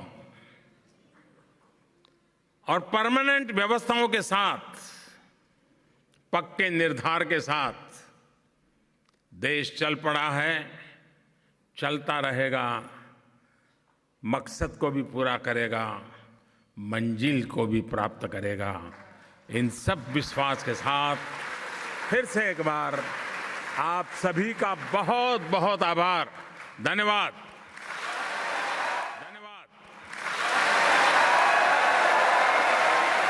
भारत माता की, भारत माता की, भारत माता की, भारत माता की।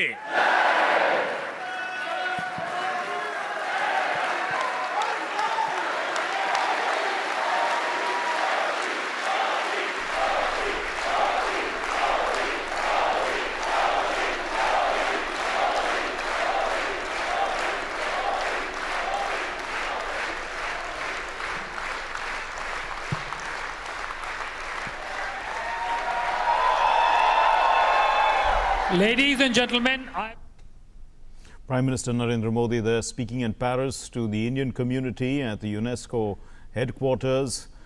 He was invoking national pride in all of them, telling them about the great achievements that are taking place here in India under the leadership of the Prime Minister and the mandate that he's received and the new direction. He said earlier when he had gone there 4 years ago, he said that the country was beginning to move on a new direction. Now he's saying that the country is fast moving on that particular new direction, a new India which is free from corruption, free from dynasty rule and moving forward. He also used a new acronym of INFRA, which is India and France, and the closeness of the two countries in the infrastructure sector itself, social infrastructure, solar, defense, technology. Alliance is growing stronger and stronger, and he invoked the Indians who live there, saying that they are culturally carry India's rich traditions, they are India's ambassadors, they are India's voice, they are India's recognition. He also spoke about 370 how it was a temporary provision in the Constitution. It took 70 years to be removed, and finally he ended by saying the country is now in that mode where it's reform, perform and transform. And we are joined by Ambassador Skantayal is with us, former Ambassador of India. He's listened to that speech, put it into context for us. The importance first about speaking in UNESCO. UNESCO is, after all, has about 37 sites in India, UNESCO World Heritage Sites. Indians there in France playing an important role in the technology sector, and the Prime Minister giving this message that, a message of hope in a sense. The Prime Minister we have seen since 2014 is a great communicator. He has the capacity to enthuse people, whether it is in India or abroad. We have seen in Madison Square 2014, in Wembley Stadium and elsewhere. UNESCO itself in Paris is a very noble institution, because the whole institution is devoted to peace and harmony. And its motto is that since the war begins in the minds of men, it is there where we have to build the defenses of peace. And the whole speech was of course very well crafted. It started with a poignant and with a very solemn dedication of a monument where two Indian Air India planes had crashed unfortunately on Mont Blanc, which is the highest peak of the Alps, one in 1950 and one in 1966, where Homi Bhabha, our eminent scientist, had lost his life. So that was a very, very moving ceremony where the mayor of that city also participated. And after that, Prime Minister spoke about the India-France friendship, how it is unique, how it is very old, and how it is well poised to take India forward and to take France forward, and also to take the world forward, because he referred to the cooperation which India and France are having in the field of combating terrorism, and also on climate change, because India is very committed to climate change. And France has been our partner. International Solar Alliance was established by India and France. President Macron's predecessor, President Hollande, was the partner, and that has been continued by President Macron, and that is really very futuristic and taking the country forward. And of course his main audience today was the people of Indian origin, who are in Paris, who are in France, who are in Europe, and he brought them a message of hope and aspirations. Prime Minister said what all has been done in the last 5 years, and what all has already been done in the 75 days which have taken place. Well, the Prime Minister also crafted his speech very well, because he used the language that maybe the French would really enjoy, words like goal, for instance. That's right. Yeah, goal, football, and the number of goals. Yes. Red card to some. Red card, things like that. Yes. In fact, we are joined by our correspondent from there. Shailendra Mishra is joining us. Shailendra, are you with us? In fact, we are getting in touch with Shailendra, who was at that venue, but we will get in touch with him and get the reaction from people on the ground there.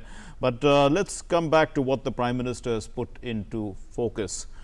This is a new India with the support of 130 crore Indians. And this India is an India which is making many positive changes, benefiting the poor, the rural areas, women's empowerment. He talked about bank accounts, the largest number of bank accounts anywhere in the world, the largest health insurance scheme, which is larger than all the population of North America. India to be TB free by 2025. He talked about India fulfilling its commitments in COP21, which were meant to be for 2030. They said that India would be fulfilling them in the next 2 years. These are all the goals, as we can see. And when we are looking at this, as a person who's living with the diaspora, what would they be thinking when they look at an India that is moving forward like this? See, the people of Indian origin who are abroad, who are working, they want to see a prosperous India. They are sometimes they feel that India was perhaps not progressing fast enough. and they see no reason why India should not be an absolutely modern, developed, highly developed country. Right. And they are doing their bit, and they see in Prime Minister Modi and the way the government is functioning, the message he brings, that India is on that path. He spoke about Chandrayaan. Right, he spoke about that on 7 September Chandrayaan will be, God willing, will be landing on the soft landing on the moon. Country. Then Indian scientists are working on the fusion power reactor. If fusion power, which will be pollution free, so that is a vision of the world. And he said, we have to reform, we have to perform, and we have to transform. Right. So Prime Minister is very clear what the aspirations of the people are, and he, of course, himself and his government are dedicated to fulfill those targets, those goals. That's why he said goals, because Right. France football is very, very popular. Right. So he said we have goals, and we will be able to achieve those goals. And all the Indians abroad, particularly in France, yes, they are like ambassadors of India. They have to bring that message of a new India, a transforming India, to wherever they are working. Absolutely. And let's also reflect a little bit. You did already mention this about the two Air India crashes, one in 1950 and the other in 1966. One would imagine that these were things that so far in the past, but remembering that over 117 died in the second crash, I think, and about 40 died in the first crash. So a lot of people lost their lives in Mont Blanc. That's in almost the same place. And several years later, even in 2013, people actually found some remains. They found jewelry and things like that from the crash. So important that this memorial goes out there. And also our famous nuclear scientists, and we did talk about fusion technology, our famous nuclear scientist also perished over there. I think the great beauty of India is our civilization, our old culture, that we are very proud of it, and also we are moving towards a very modern and very progressive India. Prime Minister also mentioned that the 9,000 soldiers, Indian soldiers, right, had lost their lives fighting in World War I. So their blood is mingled in that soil of France. And he exhorted the people of Indian origin that they should always be conscious of that fact, and should be proud of that fact that Indian blood has also been spilt for the freedom of France. So these are the connections, and of course we have seen how France has stood by us. That was the nuclear test of '98. Yes. France was the only country which did not, Western country which did not impose sanctions on India. And now Rafale and all that. So there is a whole new. In fact, that's how the Prime Minister started his speech, saying that the friendship is both in good times. He defined what a true friendship is, good times and in bad. And here is a country that has stood by India in testing times throughout. And well, we look forward to the new technologies also and our collaboration in the infra sector, as the Prime Minister says. How do you see the partnership between India and France developing over the years, sir? See, our partnership is cultural, it is economic, and now it is getting a more and more strategic dimension with these Rafale planes. We already have our Scorpion submarines. They are French, and we always remember from 2000 when the Mirage planes had come to India, and that was absolutely a quantum jump in the capacity of our Air Force. For any future, if there is a requirement of a Balakot kind of a riposte to our troublesome neighbor, then Rafale will be a great help and a great weapon on our side. So that is one part where India is working very closely with France, and I think sky is the limit the way it is going. And with France, another advantage is that they are very dependable. Yes. In United States, sometimes the policies change. Congress all the time tries to put some restrictions, so there's a little uncertainty there. But as compared to that, the French technology is very good, and it is more dependable. And then in science and technology, we have this relationship of fusion technology which is coming up. There are number of Indian students which are going to France. That is rising. Yes. And that will rise even more. And there are French companies like Capgemini is a very big French company, right, which employs 100,000 people in India. It is not very well known. Okay. So we only hear of the US companies, right, which employ a very large number of Indians in India. So it's a very multifaceted relationship, and these days when there are and built on lots of common identities like liberty, equality and fraternity, as what the Prime Minister did mention. That. Yes, so let's also look, sir, at what the Prime Minister did say, you know, with regard to the current Modi 2.0 government taking some firm decisions. The first is Jal Shakti, triple talaq, respect for women. And he also said, why is this happening? Because Parliament is performing at its best. It's giving it, and it's not because, he said it's not because Modi hai, mumkin hai. It is because the people have given the mandate, that kind of approval, and the government is moving ahead. Now, with this kind of mandate, and he's also given the, you know, the mantra of reform, perform, transform, which has been the mantra for some time. With this kind of energy moving forward, what do you see? I mean, what will this energize the Indian diaspora as well across the world, starting with France, to take India, you know, in the fast track? I think the country is witnessing and the world is witnessing that as the Modi government has come back with a renewed mandate and a bigger mandate, with a resounding mandate from the people of India, the whole government is working very rapidly on the unfinished agenda.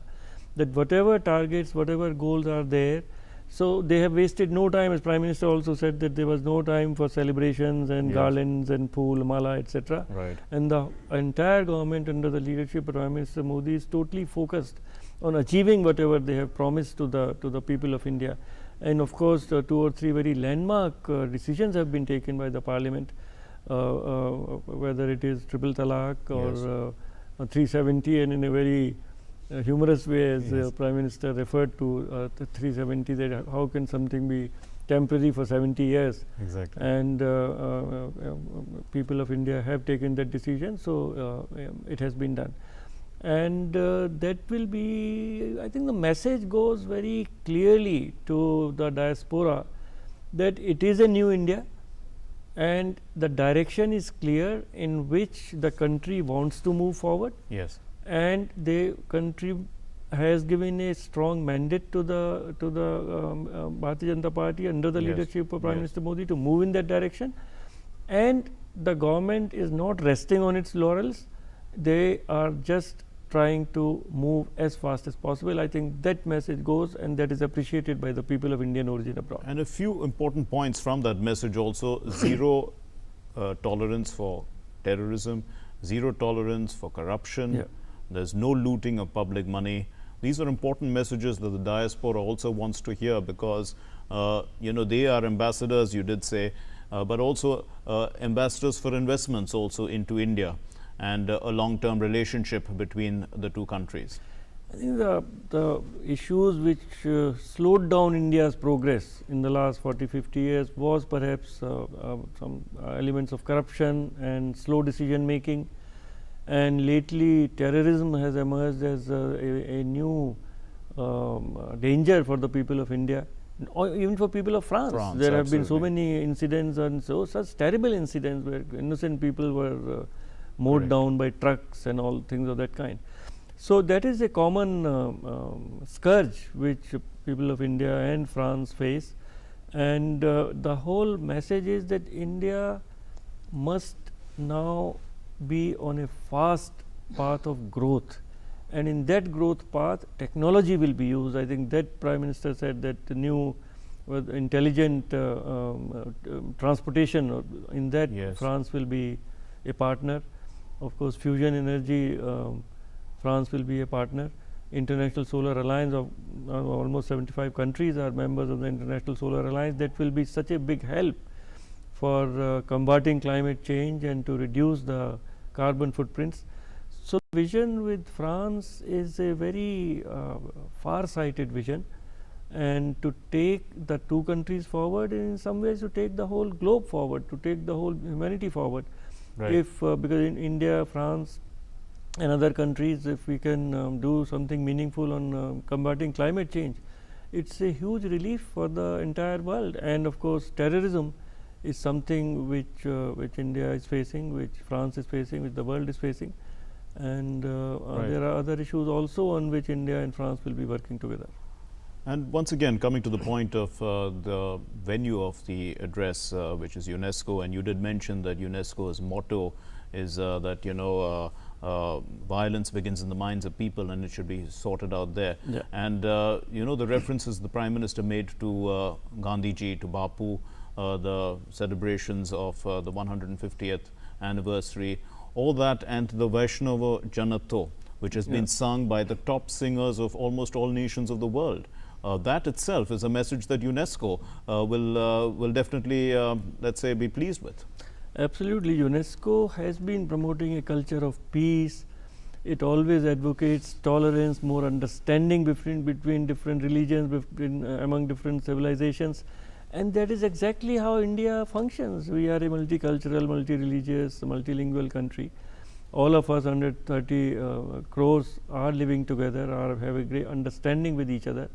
And so we are practicing really what the motto of UNESCO is, and really what we are seeing in some parts of the world. It's in the minds. There is the conflict is in the minds, and ideological conflicts. They are not so much territorial conflicts now. Right. They are ideological conflicts, and UNESCO, that they say that the defenses of peace must be built in the minds of men and women. I think that is something with which India totally agrees. So you say, do you feel that India is totally in sync with with this kind of peace message, peaceful conflict resolution, and that would be, let's say, it's an important message for the world today, which is facing so many forms of conflict, that there is a different way of doing things, and that is through, let's say, through cultural diplomacy, through methods which like respect people, respect of multicultural identities. That's right. The UNESCO was, of course, formed after the Second World War, when the whole world has seen so much of mayhem and violence. But Mahatma Gandhi's message that how you attain freedom without using gun, I think that was absolutely unique, and that was before this time in the 1910 or 1920. This whole culture of non-violent, peaceful protest against injustice, I think that is a phenomenal contribution of the people of India, and particularly by Mahatma Gandhi. And that is acknowledged all over the world. In so many countries one finds statues of Mahatma Gandhi, and that is because his message is so well received and appreciated and honored by the people of the world. And UNESCO in many ways is trying to follow the same idea of peace and non-violence and cultural harmony, more understanding among different people, among different civilizations, among different countries. And India is also doing the same in our own way in the region and in the world. And in fact, those visuals that we are just seeing on the screen are of the Prime Minister interacting with the Director General of UNESCO, Audrey Azoulay, that happened earlier before the Prime Minister made his address to the Indian community at the UNESCO headquarters. And I need to keep our viewers informed that the Prime Minister will be leaving very shortly from Paris and emplaning for the United Arab Emirates, where he will arrive later in the day in the United Arab Emirates, and will also be receiving the highest honor of the United Arab Emirates, the order of he'll be receiving the highest honor there in the United Arab Emirates later in the day today. Ambassador Taya, let's look at one of the important aspects, that when the Prime Minister was speaking about Chandrayaan-2, there was huge applause, and now that is, it's a big statement, because first of all, this mission Chandrayaan-2 is the most cost-effective such mission ever. And it is, and we are the 4th country to be soft landing on the moon. It must be a great sense of pride, because we've had a relationship with France too in this aerospace area, and they've launched many of our satellites in the past. And here, you know, they could probably be sharing with the people of France and also, of course, the Indian community, but we're very proud of India's achievement in Chandrayaan-2. I think among the audience in today's address, there would be a large number of scientists, intellectuals, professors, academics, and in UNESCO itself a very large number of Indians work in UNESCO, and they are all very highly qualified and very highly competent, highly educated. So for that group of people, India's achievement in science and technology is a huge source of pride in our own country, because they represent the same segment of India's society, the scientists, the technological experts, the academics, the people who are taking science and technology forward. So India is being fourth to land, hopefully to land soft landing on moon. That shows we're that already there. We're just orbiting the moon we now, are and it's already getting there, getting smaller and smaller, that orbit, and that then is true. But on the 7th, Vikram lander will. One should always keep the fingers crossed, absolutely. and we, of course, I'm confident. Absolutely, the whole we hope so, everything goes well. But you know, nothing is done till it is done. That's so, but it is a very high source of pride and achievement. Like even Mangalyaan, it is one of the cheapest launch of Mangalyaan which had been done by any country, and same thing for Chandrayaan. Right. The total cost has been minuscule as compared to the programs and the costs of other countries. That speaks volumes about the competence of our scientists, and their dedication to the country, their dedication to the cause, and being very conscious that India, after all, is not very full of resources. So it should be very outcome oriented, and they should achieve whatever is required at the minimum cost without sacrificing safety and technology. So it's a great feeling to be part or to be of the same country where all these achievements are taking place. Now, the Prime Minister has given this address to the Indian community in Paris, but later in the day, the Prime Minister will be receiving the Order of Zayed award of the United Arab Emirates, which is the highest national award, and it is for his role in the world, as you know, and also the special relationship that India has with the UAE. Now, we have seen, like, the Prime Minister has spoken in a sense to a world audience in France, and this is the sign, you know, of the global leadership, in a sense, of the Prime Minister. When Prime Minister was receiving a similar award in Korea, he said this award is for him and also for the country and the people of the country. Right. I think now that UAE is giving this award, it is of course a recognition of the great contribution being made by Prime Minister Modi personally and by leading the government to world peace and prosperity. But it is also a recognition of the people of Indian origin who are working in UAE. Absolutely. There is such a large number, and they are so dependable. The whole government practically is being run, the shops, the commercial institutions, etc. are being run by people of Indian origin. And the leadership of United Arab Emirates very recognizes this, appreciates this, and keeps the people of Indian origin in very high regard. Right. So Prime Minister Modi, of course, has been interacting very closely with UAE. The Crown Prince was here as a chief guest on one of our Republic Day celebrations a couple of years back. The UAE was also investing a lot of money through their sovereign wealth fund in India's economy. We remember that when the OIC, Organization of Islamic Conference meeting, took place in UAE, they invited late our Foreign Minister Srimati Sushma Swaraj as a special guest. Absolutely. To address OIC, and of course we all of us remember we had a terrible past with OIC because of the machinations of Pakistan. Absolutely. So I would say that United Arab Emirates, the friendship which Prime Minister Modi has cultivated with United Arab Emirates leadership is very unique and is very, very good and very beneficial for people of India, government of India, and particularly in the present context Okay. When Kashmir, for Exactly. our own internal. This is the subject that I wanted to talk about, because the context must not be lost. Yes. The Prime Minister getting this award, receiving this award, and then also going for the G7 summit, which is going back to France for the G7 summit.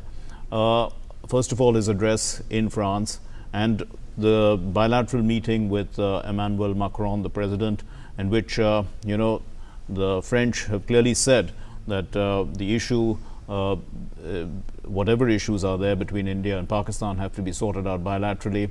The Prime Minister speaking of Article 370, very you know, about why it was done. All this now actually gaining, you know, the importance of the world, because this is a subject that apparently the world wants to discuss, because Pakistan wants to internationalize it, but India is strongly refuting anything that Pakistan is trying to do with regard to that. See, there are two things. I think the world at large recognizes that India stands for peace, India stands for harmony, India stands for growth, and all the countries want to be partners in India's growth and India's development. We have just seen how Saudi Arabia has invested about $50 billion. They are trying to invest in one of our petrochemical groups. In fact. So, this is a new India. Whereas what we are seeing with Pakistan today in Canberra, in the Financial Action Task Force, they have been blacklisted. So, there is no comparison. Mr. Tayal, I'm told that our correspondent who was there at you know, at that event in Paris is joining us now on the line from Paris. Well, Shailendra, you have the community with you. Let's listen to some of the reactions that they are saying. Go ahead. बिल्कुल मार्कलेन, हम जानते हैं कि प्रधानमंत्री नरेंद्र मोदी का आपसे थोड़ी देर पहले संबोधन हुआ है। तमाम अहम मुद्दों पर उन्होंने बातचीत की और कहा कि दरअसल फ्रांस में जो भारतीय फ्रांस का गौरव बढ़ा रहे हैं, दरअसल भारत के लिए भी वो गौरव की बात है और तमाम क्षेत्रों में जिस तरह से सहयोग बढ़ रहा है उसकी बात की। हम आपसे जानेंगे किन अहम मुद्दों, जब प्रधानमंत्री ने बात की, आप कौन कौन से अहम मुद्दों पर आप अपनी राय रखना चाहेंगे, चूँकि बहुत अहम बात की है जो भारत में नवनिर्वाचित होने के बाद उनके जो तमाम अहम कदम उठाए गए हैं उसका भी जिक्र प्रधानमंत्री ने किया। हाँ, मुझे लगता है कि भारत और फ्रांस साथ में मजबूत होकर साथ में काम कर सकते हैं बहुत से मुद्दों पे, जैसे इलेक्ट्रिसिटी है, वाटर के मामले पे, और इवन एजुकेशन और न्यूक्लियर एनर्जी के मामले पे साथ में काम कर सकते हैं। और दोनों देशों में इतनी मजबूती की अभी साथ में काम करने की अपेक्षा है कि वो आगे बढ़ सकते हैं। मैं अपने एसोसिएशन के थ्रू, गोपी ऑफ फ्रांस के थ्रू भी एक चीज़ आपसे जानना चाहेंगे। पीएम ने कहा कि जब अभी हम जानते हैं कि चंद्रयान, भारत एक चौथा देश हो जाएगा, एक इतनी बड़ी उपलब्धि, किस तरह से देखते हैं भारत की उपलब्धियों का भी जिक्र किया, फ्रांस के साथ जो अटूट रिश्ता है उसका जिक्र किया, और ये कहा कि जो फ्रांस में जो भारतीय रह रहे हैं वो फ्रांस का गौरव बढ़ा रहे हैं, भारत का भी गौरव बढ़ा रहे हैं। तो किस तरह से आप देख रहे हैं प्रधानमंत्री के संबोधन को? प्रधानमंत्री के संबोधन को हम लोगों ने बहुत ही अच्छे टर्म्स में लिया है। इनफैक्ट पिछली बार जब आए थे तब से ये चेंज हम लोगों ने, मैं यहाँ पिछले 13 सालों से रह रहा हूँ, मैं देखा हूँ कि पिछले 8 सालों से मैं रह रहा था, मुझे कुछ वैसा नहीं फील होता था जो कि मैं पिछले जो मोदी जी का विजिट हुआ था उसके बाद हम लोगों ने पूरा चेंज देखा है। स्टूडेंट्स लोगों के लिए जो है बहुत सारी फैसिलिटीज़ आई है। अब लोग जब मास्टर करते हैं वो 3 साल तक यहाँ पे रह सकते हैं विदाउट एनी प्रॉब्लम। जब फ्रांस और भारत के बीच में जितने भी बिजनेसेज हुए हैं, इसके कारण फ्रेंच लोग जो हैं, हमारे फ्रेंच कलीग्स हैं, नेबर्स हैं, वो सब भारत को अब रिकॉग्नाइज करते हैं एज अ पावर। पीछे तो हम मतलब पिछड़े लोग थे, भूखे पिछड़े लोग थे। एक पीएम ने तो कहा कि बहुत सारे ऐतिहासिक फैसले लिए गए भारत में, 3 तलाक पर रोक लगी और नए भारत में करोड़ों बेटियों को एक उस तरह की ज़िंदगी जीने की इजाज़त नहीं दी जा सकती थी जहां पर एक उनको डर रहता था। इस तरह की बातें कही और तमाम जो अहम फैसले लिए गए हैं और भारत और फ्रांस के बीच जो मजबूती हुई है, तो किस तरह से आप देख रहे हैं भारत के लोगों के लिए यहाँ अवसर बढ़ते हुए? आप किस तरह? उन्होंने बताया कि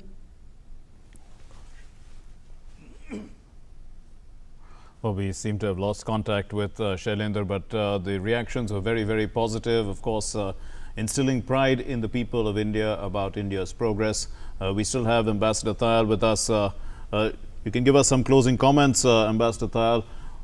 You know, what do you see? What do you see out of this in this entire visit to France in the bilateral context, and the speech that the Prime Minister gave to the Indian community? I think yesterday's meeting with President Macron was very, very positive, and particularly in the joint statement, the references to terrorism and some of the organizations of terrorism which are in Pakistan, that was very supportive of India's stand. Then on this issue of Jammu and Kashmir, that it was very clearly said that it has to be settled bilaterally between India and Pakistan. Right. So that is very important, because France is a permanent member of the UN Security Council, and it has the power of veto. So it is a very helpful statement for us.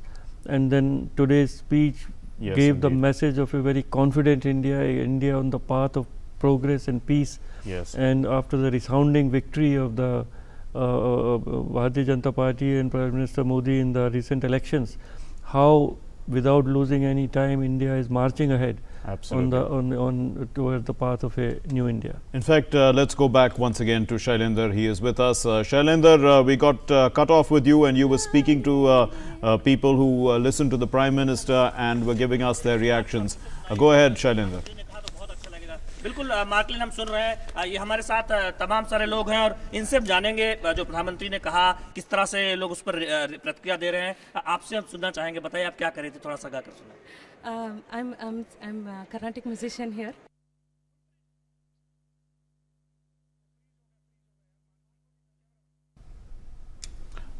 In fact, we do seem to be having a little bit of a problem with our connectivity with Shailendra. We shall try and get back to him and get all those reactions for our viewers. Obviously, we understand by their constant applause at the Prime Minister's address that it was very well received. He received resounding applause throughout his entire address, and it was a feeling that the people were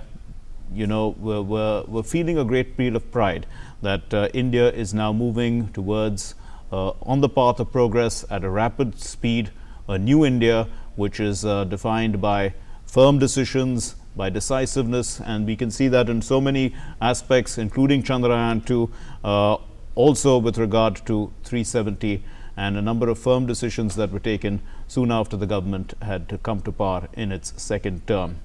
In fact, Ambassador Tayar is still with us, and Ambassador, you look at this, in terms of let's look at India in the COP21, which is also French-centric in a sense. India had made certain commitments by 2030. The Prime Minister is achieving those commitments almost 10 years in advance. That itself is a signal that India is very much committed to this fight against climate change. The climate change is a reality which we are witnessing in India and different parts of the world. Also, the effects are very visible, and that's why our commitment to the COP21 is not because of any government's pressure. It is our own belief that this is the way humankind should go forward, and as a major country we have our contribution to make. And particularly after President Trump's coming, since United States has walked away from its commitments, and it's a Paris Climate Agreement and all the commitments had been made. So in the world there is a bit of a dilution of what the commitments were, but in that context it is very important that India and France stand together, and whatever may be the attitude of other countries, India will keep on going in that direction. And that's, I think, the solar energy is a very, very major initiative where India's development will not suffer, and India's energy needs will be met more and more through the use of non-conventional sources of energy, whether it is solar, whether it is wind power. And our carbon footprint would be less, because less and less energy will be produced by using thermal, by using coal.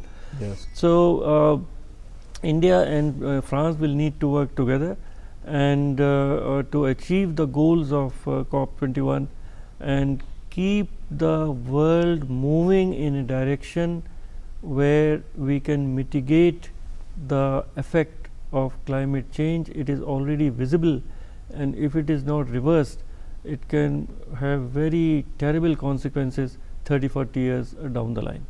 Another aspect of the Prime Minister's speech, which maybe we could throw light on, is about scale. Now, you know, the Prime Minister spoke about the highest number of bank accounts in the world. Obviously, we have a huge population, but, you know, to get them into the banking sector is a huge achievement. Also, the largest health insurance cover, bigger than the populations of the US, Canada and Mexico. That's the whole of North America put together. This is a sign of scale, that the scale at which India is operating on.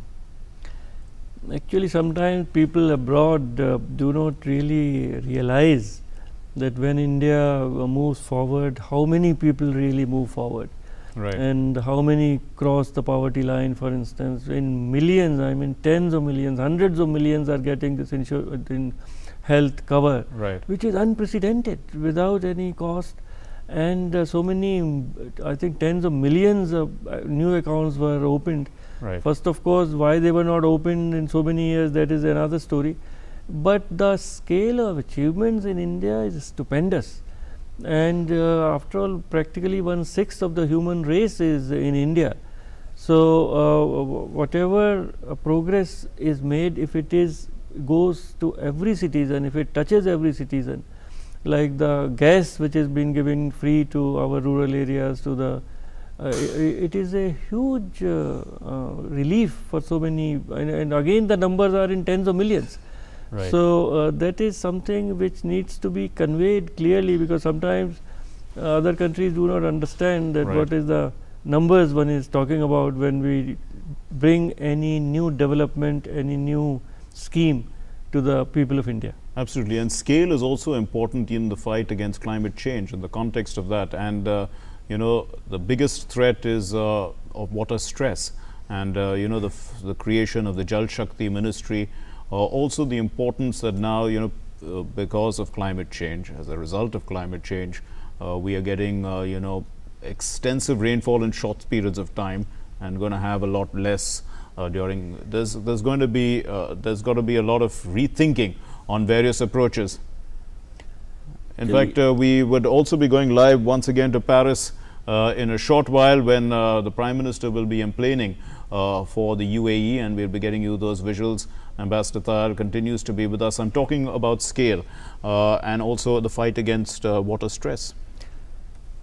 The present government, and particularly Prime Minister Modi, is very conscious of not only the challenges which face India today, but the challenges of the future. On the 15th August speech also, he mentioned, for instance, even population he mentioned, right, and water, right, stress. That is really, all the experts say that that will be an issue 20-30 years down the line, and it is very important that right now people of India, government of India, agencies, NGOs take action, right, so that there is not a shortage of water in India really. It is the water conservation, water harvesting and proper utilization of water. Right, right, absolutely. And for that, government to already recharge the groundwater. Recharge groundwater, so water is just flowing away and it results right, in floods. Right. So if that can be harnessed, and that can be in pits or in, I think the Amnarega also, lots of schemes right, are absolutely, to conserve water, to preserve water, to have Is there any water. scope for collaboration with France in this regard? I mean, we've already collaborated in the nuclear field, and they are climate conscious people. So in the context of water management, is there would you see that they are a country that is doing well? I think water management, perhaps France is lucky, they have enough water. Have a lot of water. But water management, for instance, we can have very good collaboration with Israel, how to have very good agricultural production with drip irrigation and all kinds of other things they have. So we have desalination is what they do, desalination yes. Also it is very, Korea has very good water, but the linking of rivers has been done very well in South Korea. So for our water stress management, we will have to look at the best practices. Right, in fact these are live pictures that we are getting from the airport in Paris. Prime Minister would be emplaning Air India 1, and he will be embarking on the next leg of his journey, which will be to the United Arab Emirates, and later in the day he will be in the United Arab Emirates in Abu Dhabi, and he will be receiving the Order of Zayed, which is the highest award that that country confers on any human being.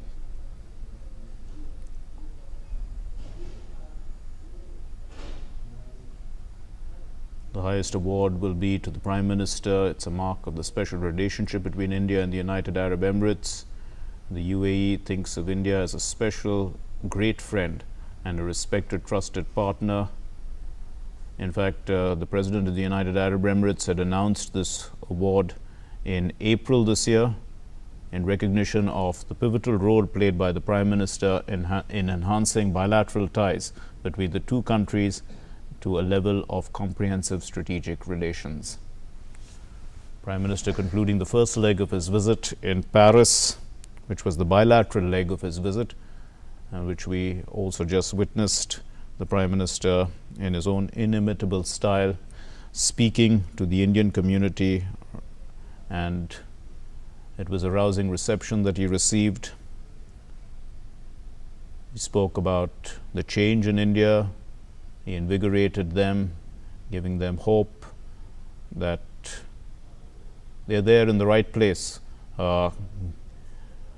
as cultural ambassadors of India, as India's voice, as India's recognized faces, and keeping the flag of India flying aloft by participating in whatever they are doing, mostly in high-tech areas in France, especially in areas of aerospace and various other forms of technology and science.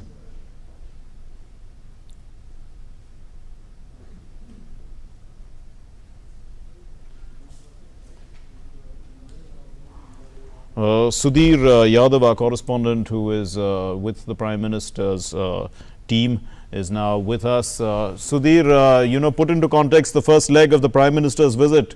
Give us the highlights of it, the few takeaways, the important takeaways.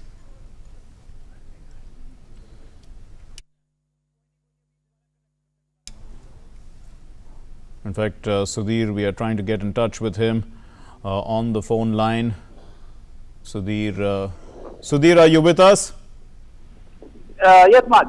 Sudhir, just give us the key highlights of the Prime Minister's first leg visit to Paris. बिल्कुल mark, देखिए काफी अहम जो Paris का जो state visit रहा प्रधानमंत्री का, बहुत अहम रहा। दोनों जो प्रधानमंत्री और प्रेसिडेंट मैक्रोन के बीच बहुत जो वन बातचीत हुई, काफी अहम रही। आतंकवाद के मुद्दे पर अगर बात करें, जम्मू कश्मीर का मुद्दा है, काफी अंतर्राष्ट्रीय मुद्दे सामने निकल गए और जिस तरीके से भारत के जो रुख का समर्थन, जम्मू कश्मीर पर भारत के रुख का जो समर्थन है वो फ्रांस की तरफ साफ तौर पर गया, तो वो अपने आप में खाता अहम था और जाहिर तौर पर इस तरीके से हम देख सकते हैं बहुत अहम दौरा रहा। Mark, Right. Also, you were also witness to the Prime Minister's speech to the Indian community and his at UNESCO. The importance of that speech, the key points that he raised. देखिए प्रधानमंत्री ने साफ तौर पर UNESCO में जो भारतीय समुदाय उसको संबोधित करते हुए कहा कि जिस तरीके से पूरा भारतीय समुदाय जो पूरी दुनिया में पैदा हुआ है वो खासा अहम रखता है और लगातार प्रधानमंत्री इस चीज को लेकर भारतीय समुदाय को संबोधित करते रहे कि आप आइए, भारत के विकास में सहयोग करिए और जिस देश में आप रहते हैं वहाँ खासतौर पर भारतीयों की एक ऐसी इमेज बनाई जिससे पूरी दुनिया उनका सम्मान करे, सबके दिल में भारतीयों के लिए गर्व हो कि वो कर्मठ हैं, काम बहुत करते हैं, लगातार मेहनत करते हैं और अपने उसके प्रति बहुत मेहनत से काम करते हैं। बिल्कुल mark. Right. Tell us a little bit also about the enthusiasm amongst the Indian community there. They are not. देखिए इंडियन कम्युनिटी में बहुत ज्यादा उत्साह था। इससे पहले सुबह की करीब हमने देखी थी, लोगों की लंबी लंबी लाइनें थी। यहाँ के जो इंडियन कम्युनिटी के लोग थे वो खासा उत्साह से इंतजार कर रहे थे प्रधानमंत्री का और इस बात को कि आखिर उनसे मुखातिब हो सके, उनका संबोधन सुन सके और लगातार उनमें उत्साह था और साफ तौर पर जो प्रधानमंत्री का संबोधन था उसके बीच में साफ तौर पर ये दिखाई भी दिया कि आखिर किस तरीके से चीजें बहुत बेहतर। मार्क, मैं यहाँ अब आपको रुकना चाहूंगा, जो प्रधानमंत्री की विशेष उड़ान है वो अब यहाँ से निकलने वाली है और मुझे ऊपर एयरक्राफ्ट में जाना होगा। Mark, also Sudhir, an important symbol was in fact, we've lost contact with Sudhir. In fact, Sudhir is on the Prime Minister's plane and will be taking off in a short while from now. So, The Prime Minister has emplaned for the United Arab Emirates. He has concluded the first leg of his visit to France, the bilateral visit in which he had met the President of France, Emmanuel Macron. He had also met the Prime Minister of France and the senior leadership of France, and covered the entire gamut of bilateral relations. And then he did address the Indian community today. And also, while he was there at UNESCO, there was the inauguration of the memorial for the two Air India flights. Which had crashed in 1950, Air India Flight 245 and Air India Flight 1101, which crashed 16 years apart in almost the same place on Mont Blanc, in which we lost about 40 people in the first flight and 117 in the second, including the nuclear scientist Homi Bhabha. And Prime Minister Narendra Modi today, in fact, addressed the event of the Indian community at the UNESCO headquarters in Paris. He enumerated the government's achievements. He said that the government has taken various steps in the direction of healthcare and child protection. The government has also launched a drive to root out corruption from the country. The Prime Minister said that the government has launched a new ministry called the Jal Shakti Ministry to provide safe drinking water to the people. The government has also taken steps to end the practice of triple talaq. The Prime Minister said the mandate given in the recent Lok Sabha polls is not only aimed at running the government, but is meant to realize the dream of a new India which can lead the world in the 21st century. The Prime Minister said that the focus of this new India is the ease of doing business and the ease of living.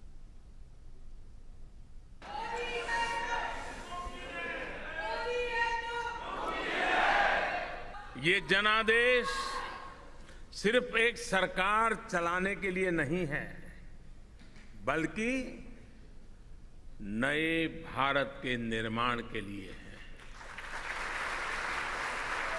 एक ऐसा नया भारत जिसकी समृद्ध सभ्यता और संस्कृति उस पर पूरे विश्व को गर्व हो, और जो 21वीं सदी की आधुनिकता को भी लीड करे। ऐसा नया भारत जिसका focus ease of doing business पर भी हो और जो ईज ऑफ लिविंग की भी सुनिश्चित करने के लिए हर कदम उठाएं। And recalling his visit to France 4 years ago, Prime Minister Narendra Modi said that he had promised them that India is ready to begin a journey to fulfill the dreams and aspirations of the people of the country. साथियों, जब मैं 4 साल पहले France आया था तो हजारों की संख्या में भारतीयों से संवाद का अवसर मिला था। मुझे याद है तब मैंने आपसे एक वादा किया था। आपको याद है कि नहीं मुझे मालूम नहीं, मुझे याद है। और आमतौर पर राजनेताओं को वादा भुला देने में मजा आता है, लेकिन मैं उस बिरादरी से नहीं हूं, और इसलिए मैं खुद वादा याद कराता हूं। मैंने कहा था कि भारत आशाओं और आकांक्षाओं के नए सफर पर निकलने वाला है, और आज जब आपके बीच आया हूं तो नम्रता के साथ, बड़े विश्वास के साथ कह सकता हूं कि हम न सिर्फ उस सफर पर निकल पड़े, बल्कि 130 करोड़ भारतवासियों के सामूहिक प्रयासों से भारत तेज गति से विकास के रास्ते पर आगे बढ़ रहा है।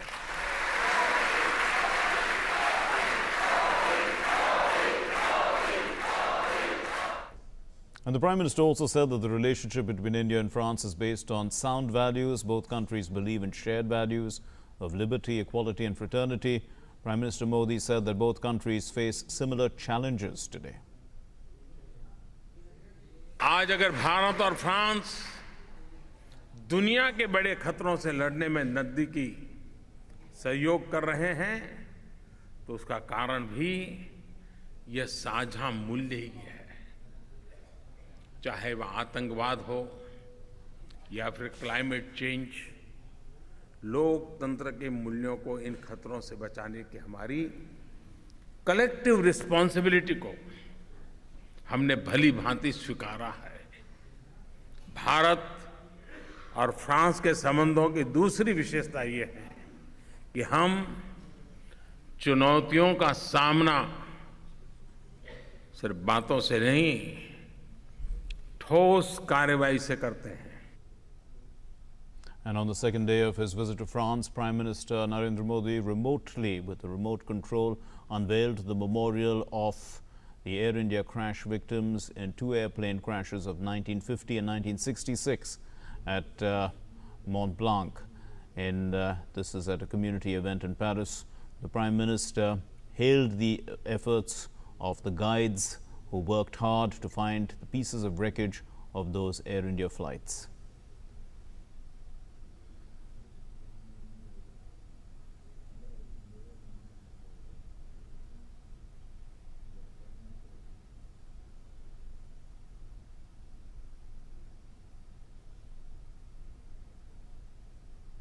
इस मेमोरियल का हर पत्थर हमारे नागरिकों की एक दूसरे के लिए संवेदनशीलता का जीता जागता सबूत है। हम नमन करते हैं सेंट जर्वे के उन गाइड्स को जिन्होंने हादसे के बाद विमान के मलबे की खोज में दिन रात काम किया, विपरीत परिस्थितियों में काम किया। आज उन गाइड्स के परिवारजन भी टेक्नोलॉजी के माध्यम से संपर्क का अवसर प्राप्त हुआ। मैं उन गाइड्स का और उनके स्वजनों का भी भारत की तरफ से आदरपूर्वक आभार व्यक्त करता हूं। And on that note, we conclude this bulletin. Thank you very much for being with us. You're watching DD News and DD India. Stay with us.